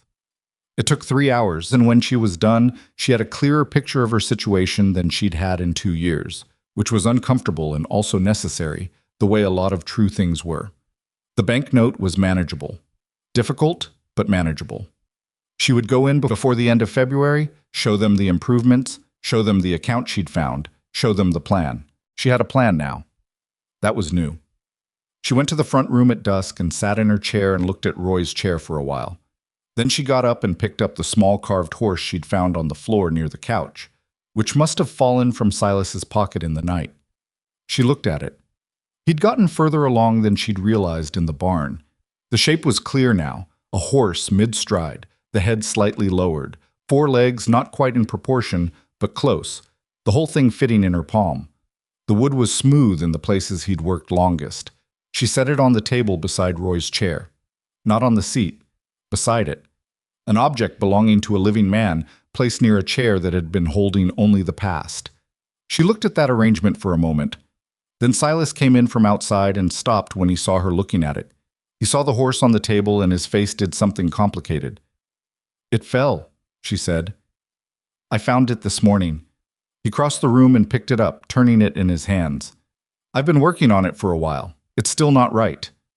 The legs are almost right. The neck's too thick. Horses have thick necks." He looked at her sidelong. "Not like that." "How would I know? I don't keep horses." He almost smiled.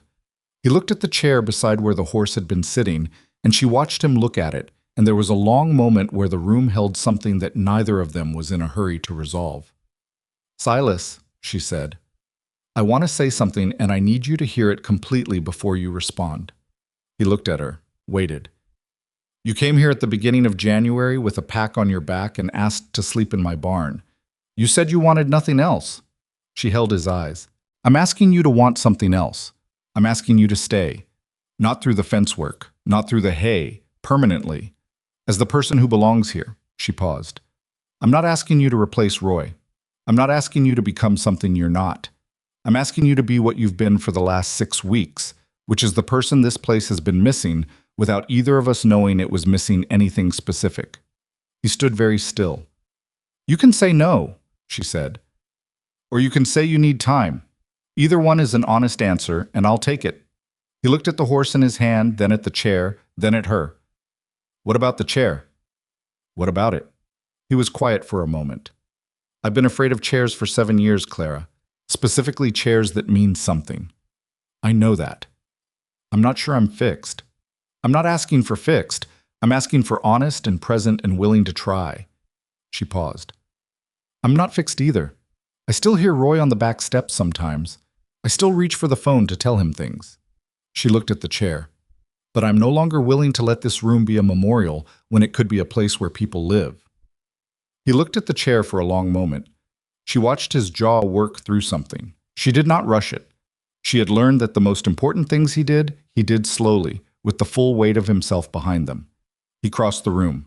He stood in front of Roy's chair and looked at it, and she watched him, this man who had slept in barns and walked away from houses and carried a half-finished horse in his coat pocket for a dead 4-year-old boy. This man who was not repaired and was not simple, and was not what she would have chosen if she'd been drawing up specifications for what she needed, and who was exactly, in every way that mattered, what she had not known she needed until he came down the road with his pack and his careful hands and his 7 years of earned grief. He sat down in the chair. He didn't make a production of it. He just sat down, the way you sit in a chair when you mean to stay, and looked at her. She sat across from him in her own chair. The fire was going. The room was warm. The burned-out barn was a cold rectangle of ash in the dark outside, and the banknote was a real problem, and Dale Pryor was gone from the road, and March was coming with its impossible promise of thaw, and outside the mountains were exactly where they'd always been, enormous and disinterested and permanent. Clara looked at Silas in Roy's chair and felt something that was not replacement and was not forgetting and was not the erasure of anything that had come before. It was something that required a different word, something that meant continuing, that meant the particular stubbornness of living things that find a way to go on. Not because the loss stops being real, but because the living doesn't stop being necessary. She didn't have a clean word for it. She thought Roy would have had one. He was better with words than she was. She thought June might have made the room feel different, warmer, in some way that changed everything about it. She thought Eli would have gone straight to the window to look for animals. She thought about all of them, the dead and the living, in this room that had been empty and was no longer, and she felt the specific complicated fullness of a moment that was both an ending and a thing that had not yet begun. "Are you hungry?" she asked. He looked at her. Something in his eyes was different than it had been 6 weeks ago. Not healed, not resolved, just open in a way it hadn't been when he came down the road. "Yes," he said. She got up and went to the kitchen and started supper, and the sound of it, the pot, the stove, the ordinary noise of food being made for 2 people in a kitchen that had been making food for one for too long, filled the house in the way that ordinary sounds did when they finally meant something again. In the front room, Silas sat in the chair by the fire and turned the carved horse over in his hands, and for the first time in a long time, he was not thinking about leaving. March came the way it always did in northern Idaho.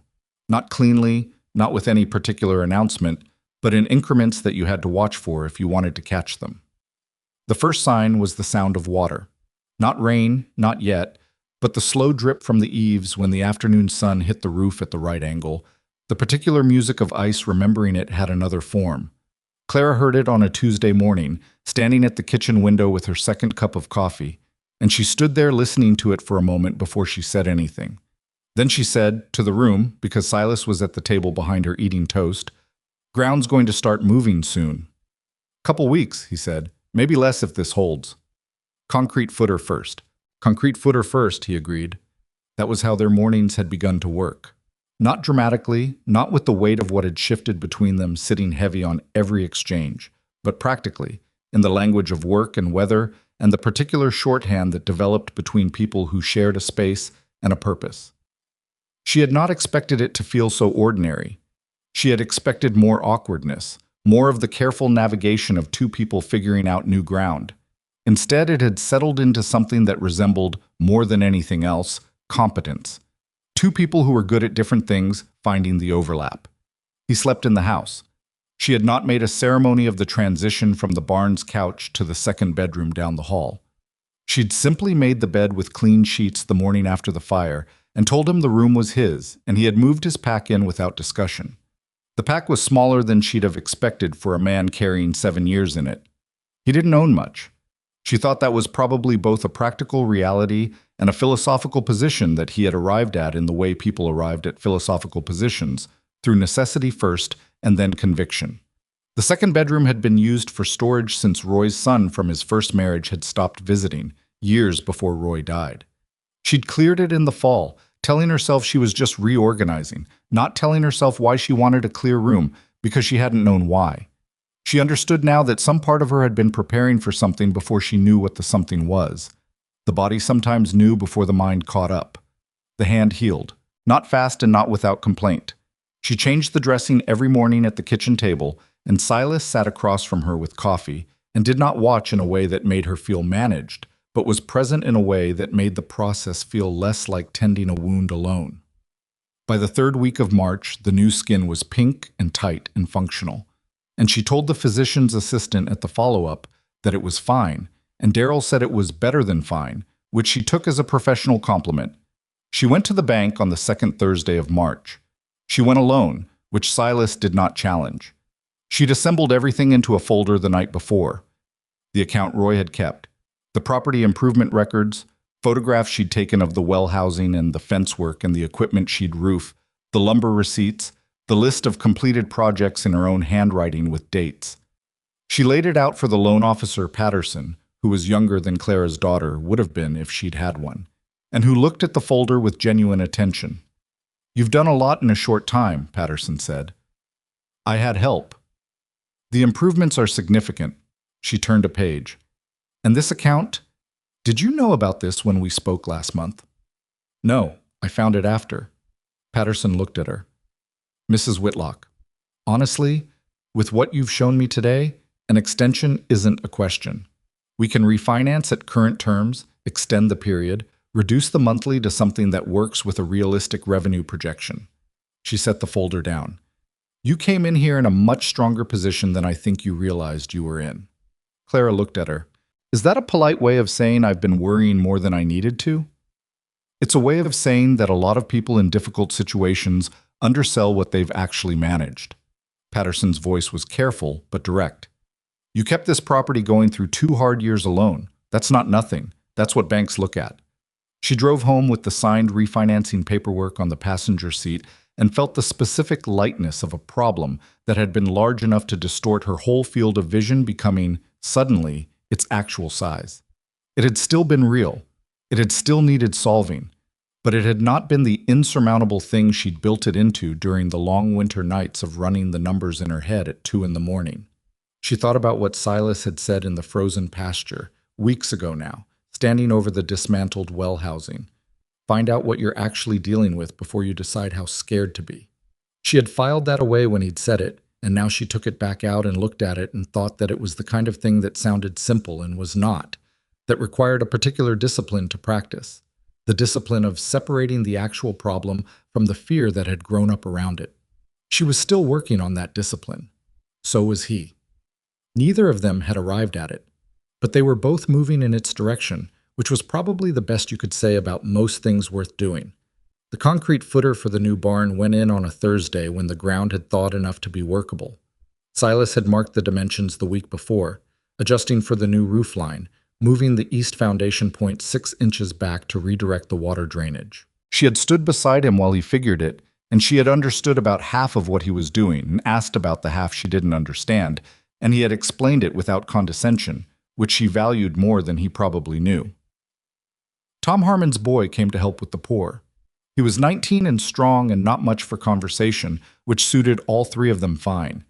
They worked in the particular silence of people doing physical work that required concentration, the kind of day that ended with everything aching and nothing to show yet, except a rectangular concrete slab that would become, over the coming weeks, something that stood. That evening, after the Harmon boy had gone home and the tools were put up, and they'd both cleaned the concrete off their hands at the mudroom sink, Clara made supper and they ate, and Silas said, "I need to go back to Oregon." She looked at him. "The property," he said, "the house I left. I've been paying taxes on it through a bank draft for 7 years. I don't know what condition it's in." He held his fork without eating. "I need to go deal with it." "What does dealing with it mean?" "I don't know yet. That's why I need to go." He set the fork down. "I'm not leaving, Clara. I want to be clear about that. I need to go and come back, and whatever it is I need to do there, I'll do it and come back." She looked at him for a moment. Something in her wanted to ask for more certainty, for a clearer timeline, for assurance in a form more concrete than "I'll come back." She recognized that want, and she also recognized where it came from, the specific anxiety of someone who had already had a person walk out a door and not return. "When?" she said. 2 weeks, after the framing gets started. I want to get the first course of framing up before I go, so you've got something standing." He met her eyes. "I'll be back before the hay." That's a month. 3 weeks, maybe less. Depends on what I find. He paused. I'll call. I know you've got a telephone. She almost said something about how Roy had been 2 counties away when he died, how distance was its own kind of vulnerability, how she had trained herself for 2 years not to need anyone in order to protect herself from the specific devastation of needing someone and having them go. She almost said all of that. Instead, she said, "Take the truck." He looked at her. "Clara, you came here on foot. You're not going back to Oregon on foot." She picked up her fork. "Take the truck. Leave me the old Jeep in the equipment shed. I can manage with that." He was quiet for a moment. "I'll fill the tank." "I know you will." They finished supper. He helped clear the table. The evening went the way evenings had been going for several weeks now, with the domestic rhythm that had built itself without being planned. Dishes and the stove being turned off, and the lamp in the front room, and both of them reading or not reading in the warm room before bed. Normal in the way that only things which have been earned could be normal. The fire burned low. Before he went to bed, he stopped in the doorway of the front room and looked at the carved horse on the table beside Roy's chair, which had been sitting there since the night after the fire, and he said, "I want to finish it before I go." "All right," she said. "I was going to give it to you," he said. "If that's all right?" She looked at the small wooden shape, the horse mid-stride that wasn't quite right in the neck, but was entirely right in the feeling of it, the sense of motion caught in still wood. "It's more than all right," she said. He nodded and went to bed, and she sat by the dying fire and thought about a 4-year-old boy who had stood at a neighbor's fence for an hour watching a horse and argued his way back inside every evening and had been brave because he felt safe. And she thought that the horse sitting on that table was not just a gift. It was a form of trust. The particular trust of showing someone what you'd been carrying in your pocket. The framing went up over 6 days, with Tom Harmon helping 2 of those days, and the Harmon boy on the weekend. The new roof line was immediately visible in the framing, the changed angle giving the structure a slightly different silhouette against the sky than old Mary had ever had. Silas stood back and looked at it on the 3rd day with the critical assessment of a man who knew what he was building and was checking it against the plan in his head. "It's going to be better," he said. "It's already better," she said. He gave her a look that meant she was being sentimental. She returned a look that meant she didn't care. He went back to work. He left on a Wednesday morning, early, before the light was fully up. She was awake when he came through the kitchen with his pack, which she knew, and he probably knew she knew, but neither of them made anything of the timing. She had coffee on. He drank a cup standing at the counter, and she sat at the table, and they talked briefly about the framing schedule and what she needed to watch for with the footer in case the weather turned, practical things, the language they both trusted more than most others. At the door he stopped and turned back, and she expected him to say something, but he didn't, not right away. He just looked at her for a moment with the expression she'd come to know best, the one that wasn't guarded but was careful, the one of a man taking in something he wasn't sure he deserved to have. 3 weeks, he said. 3 weeks, she said. He went. She listened to the truck until she couldn't hear it anymore, and then she sat with her coffee in the kitchen that was quiet, in a different way than it had been quiet in December. Not empty quiet, but temporarily quiet. The silence of a room between moments, rather than a room where moments had stopped happening. She went to work. The 3 weeks were not easy, but they were manageable, which was a different thing than easy, and in some ways more important. She kept the construction going with the Harmon boy coming 3 days a week, and her own labor filling the rest. She drove the old Jeep into town for supplies, and she went to see Meredith Foss on a Saturday afternoon and told her, as plainly as she told most things, what the situation was. Meredith listened without interrupting, which was one of her best qualities. When Clara was done, Meredith said, "So he's coming back?" "Yes." "And you believe that?" Clara thought about it honestly, the way she tried to think about most things. "I believe it because I know how he handles things. He doesn't say what he doesn't mean." She paused. "But I've also stopped organizing my whole interior life around whether another person is going to leave. I lived through that once. I can live through it again if I have to." Meredith looked at her for a long moment. "You sound different than you did in January." "I feel different than I did in January." "Different how?" Clara considered. "Like I stopped waiting for permission to be all right." Meredith reached across the counter and put her hand briefly on top of Clara's, the bandaged one, which was almost entirely healed now, and didn't say anything. which was the right response. Silas called on day 8. The telephone rang at 7 in the evening, and she picked it up, and his voice came through with the slightly flattened quality of a long-distance line, and he said, "It's me." "I know," she said. "The house is in better shape than I expected. The neighbor's been checking on it." He paused. "It's strange being here." "I imagine it is." "The chair's still at the kitchen table." A longer pause. "I moved it." She understood what that cost. She didn't make it easier by minimizing it. "Where'd you put it?" "Against the wall. I just moved it out of where it was." He was quiet. "I don't know how you did it. Stayed in the house all that time." "I didn't do it well," she said.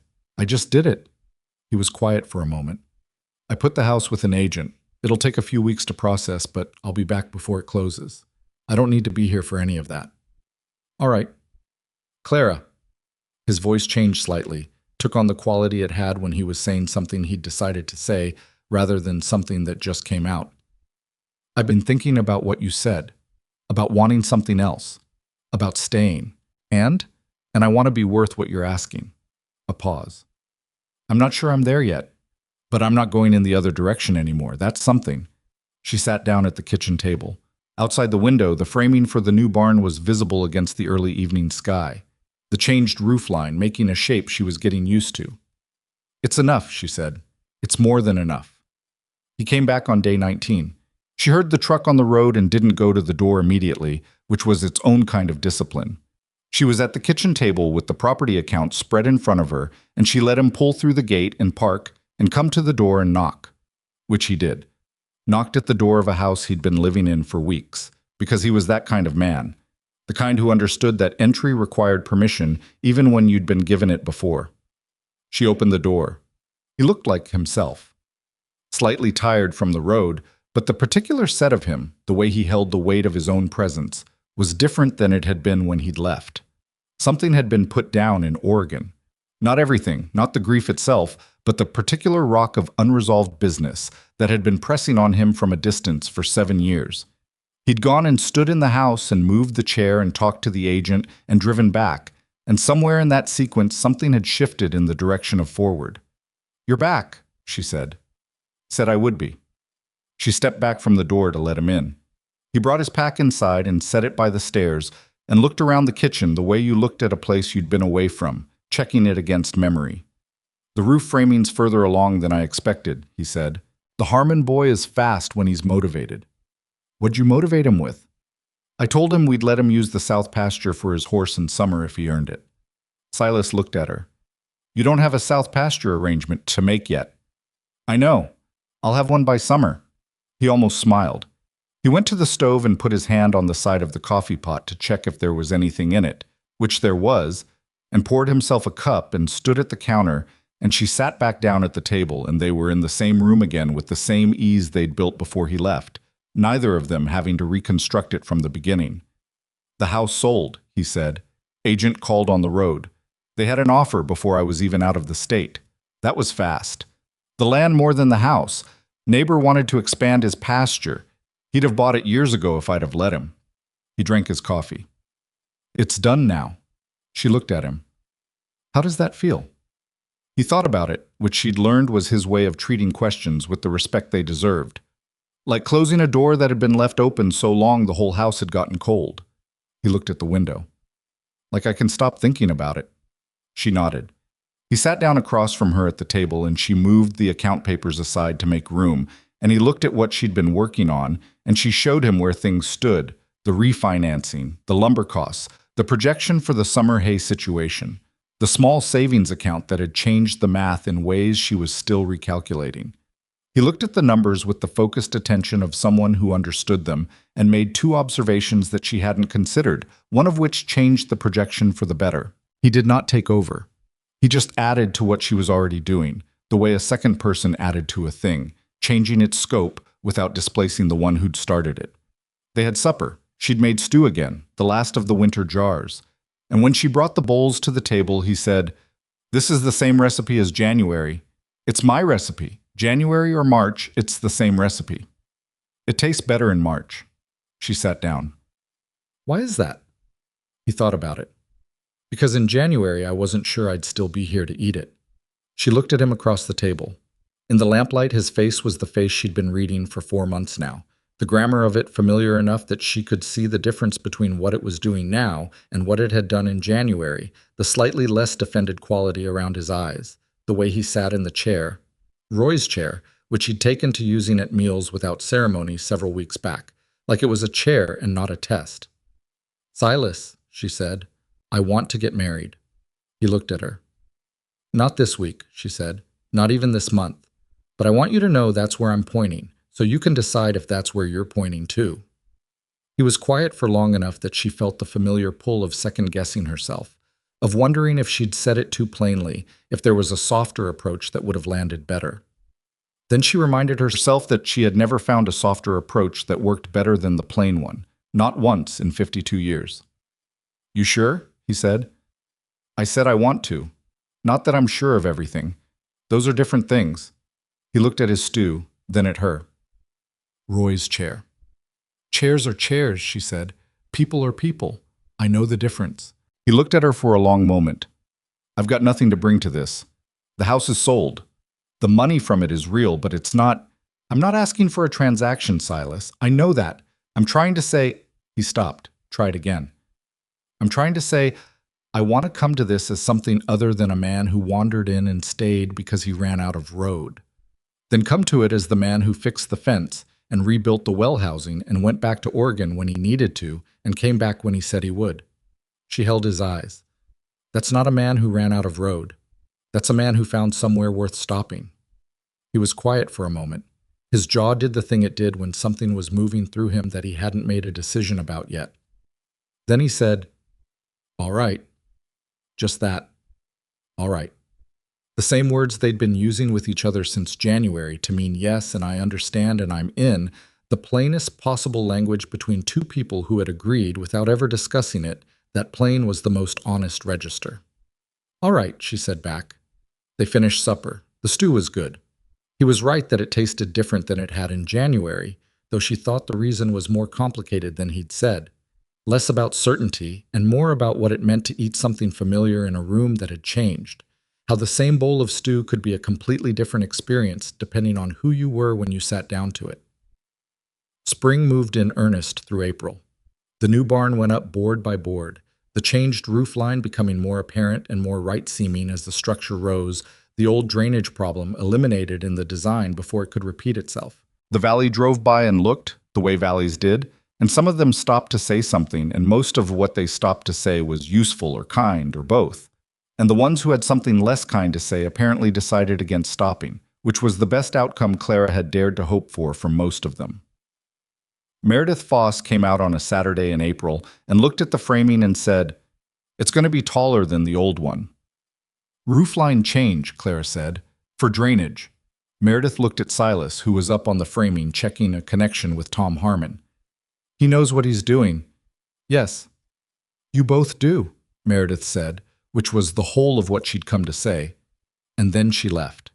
They were married in May, in the Valley's small courthouse, with Meredith as witness and Tom Harmon as the second, because the law required two, and Tom Harmon was a decent man who showed up when asked and didn't make things into more than they were. The judge who performed it was efficient and not unkind, and the whole thing took 11 minutes, which Clara thought was about right. She'd had a long wedding the first time, and the length of the ceremony had not been predictive of the length or quality of the marriage, so she put no particular stock in ceremony. Silas wore the same coat he'd had when he walked down the road in January.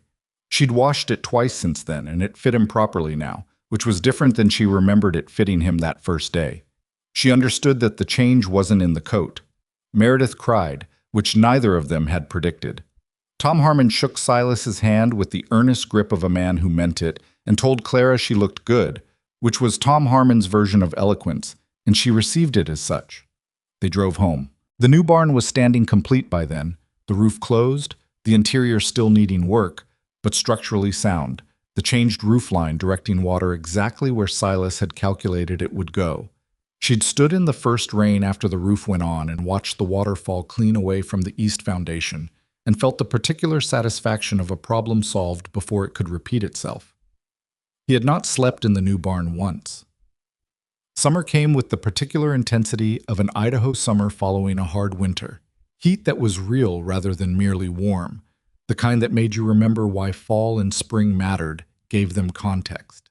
The south pasture was fenced, and the Harmon boy's horse was in it, a sorrel mare who came to the fence for apples and stood quietly for whoever offered them. Silas watched her from across the yard one evening, and Clara watched Silas watching her. "You should get one," she said.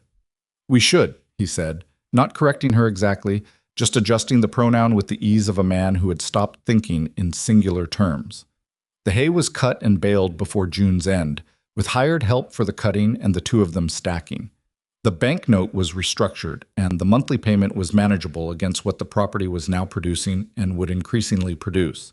She had written up a 5-year projection in the spring, and Silas had read it and suggested 2 changes, and she had incorporated one of them and argued against the other, and eventually they had both accepted a version that was neither of their original positions, which was how most of the best decisions between them arrived. On a Sunday afternoon in late August, they drove to the cemetery in Calverton. Not for Roy, though she stopped there too briefly and stood at his headstone and said nothing out loud but said something internal that was between her and the 22 years they'd had and was nobody else's business. They drove on from there, east and then north, 4 hours through mountains and high desert into eastern Oregon, to a cemetery outside a small town she'd only known from Silas's descriptions. The graves were side by side, June Boone and Eli Boone, a small headstone for each. The groundskeeper had been keeping them clear, which Clara could see from the way the grass was trimmed and the stones were clean. She stood back slightly while Silas crouched in front of them, and she watched him put his hand briefly on each stone and stay that way for a while. She didn't hear what he said. She didn't try to. When he stood up, his face was not destroyed. It was not fixed. It was the face of a man who had been somewhere painful and had not been broken by going there, which was different from either of the other options, and was probably the best you could ask for when visiting a place like that. He stood beside her. She reached over and took his hand, the right one, and held it without comment. They stood there in the August afternoon with the mountains at a distance, and the sky, the particular blue that high places had, and the air that smelled like dry grass, and somewhere to the south, a hawk working a thermal in long, slow circles. "She would have said something funny," he said finally. "About you and me. She always found the funny angle." "What would she have said?" He thought about it. "Something about how it took a barn burning down to get me to sleep inside like a reasonable person." He paused. She would have liked the part about the barn. Clara thought about Roy at the fishing hole, patient with terrible water, certain about the fish that wasn't there. She thought about all the things she'd have told him if she could have, about the fence posts and the 9-foot spacing and the concrete footer and the changed roof line, all the things he'd have had opinions about, mostly wrong, and how she'd have loved him for having them. "I told Roy I'd be all right," she said. "I told him at the funeral when it was just me by the grave at the end. I don't know if I believed it when I said it." She looked at the headstones. "I believe it now." Silas's hand tightened slightly around hers. Not dramatically, just the small pressure of someone who heard what was said beneath what was said.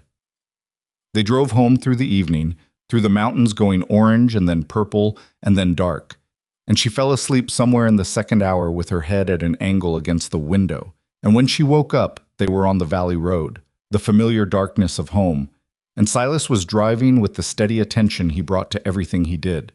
She sat up. He glanced at her. She looked out at the dark road and the trees and the shape of the mountains against the stars. "Almost home," he said. "Almost home," she agreed. The ranch was lit by the porch light she'd left on, a small yellow rectangle in the dark at the end of the lane, and as they pulled in, she saw the new barn standing where the old one had burned, its changed roof line. A silhouette she knew now as well as she knew the tree line, and the house with the one light in the window, and the whole of the place that had been hers alone for 2 years and 3 months, and was now something different, something that required a different word than hers. Theirs was a word. It was not a small word when you'd spent enough time without it. They went inside. She put the kettle on. He sat down in his chair by the fire. She came through with the tea and sat across from him, and the carved horse stood on the table between them, finished now, the neck corrected in the final version, the 4 legs in proportion, the whole small figure carrying exactly what it was supposed to carry. Outside, the August night pressed gently at the walls and found no weakness, and the fire burned at a low, steady heat, and the empty chair in the room was simply a chair, belonging to nobody in particular and therefore available, should someone need it, which was the best condition a chair could be in. Clara drank her tea. Silas turned a page of the book he'd been working through for 2 weeks. The house settled around them, the way houses did when they were in use, the particular language of a structure that was holding what it was meant to hold. She thought that grief was still in the room. She thought it probably always would be, in the particular way of things that had been true and were still true and did not require resolution to be livable. June was real. Eli was real. Roy was real. The empty chairs they'd left behind were real. None of that required forgetting or replacing or resolving into something cleaner than what it actually was. What it actually was this. 2 people who had been broken in ways that didn't show from the outside, sitting in a warm room in August, not fixed, not finished with their grief, not arrived at any final answer, but present. Fully present in a way that neither of them had been capable of a year ago. Choosing, every day, to remain in that room instead of walking away from it. That was not a small thing. That was, in fact, everything. The fire burned, the tea cooled, the mountains stood where they had always stood, enormous and disinterested and permanent, witnesses to nothing in particular and everything in general, the way the world was when you stopped asking it to be more than it was and started being grateful that it was as much as it was. Silas turned another page. Clara looked at the fire and thought about nothing that needed thinking, and that was enough, and it was good.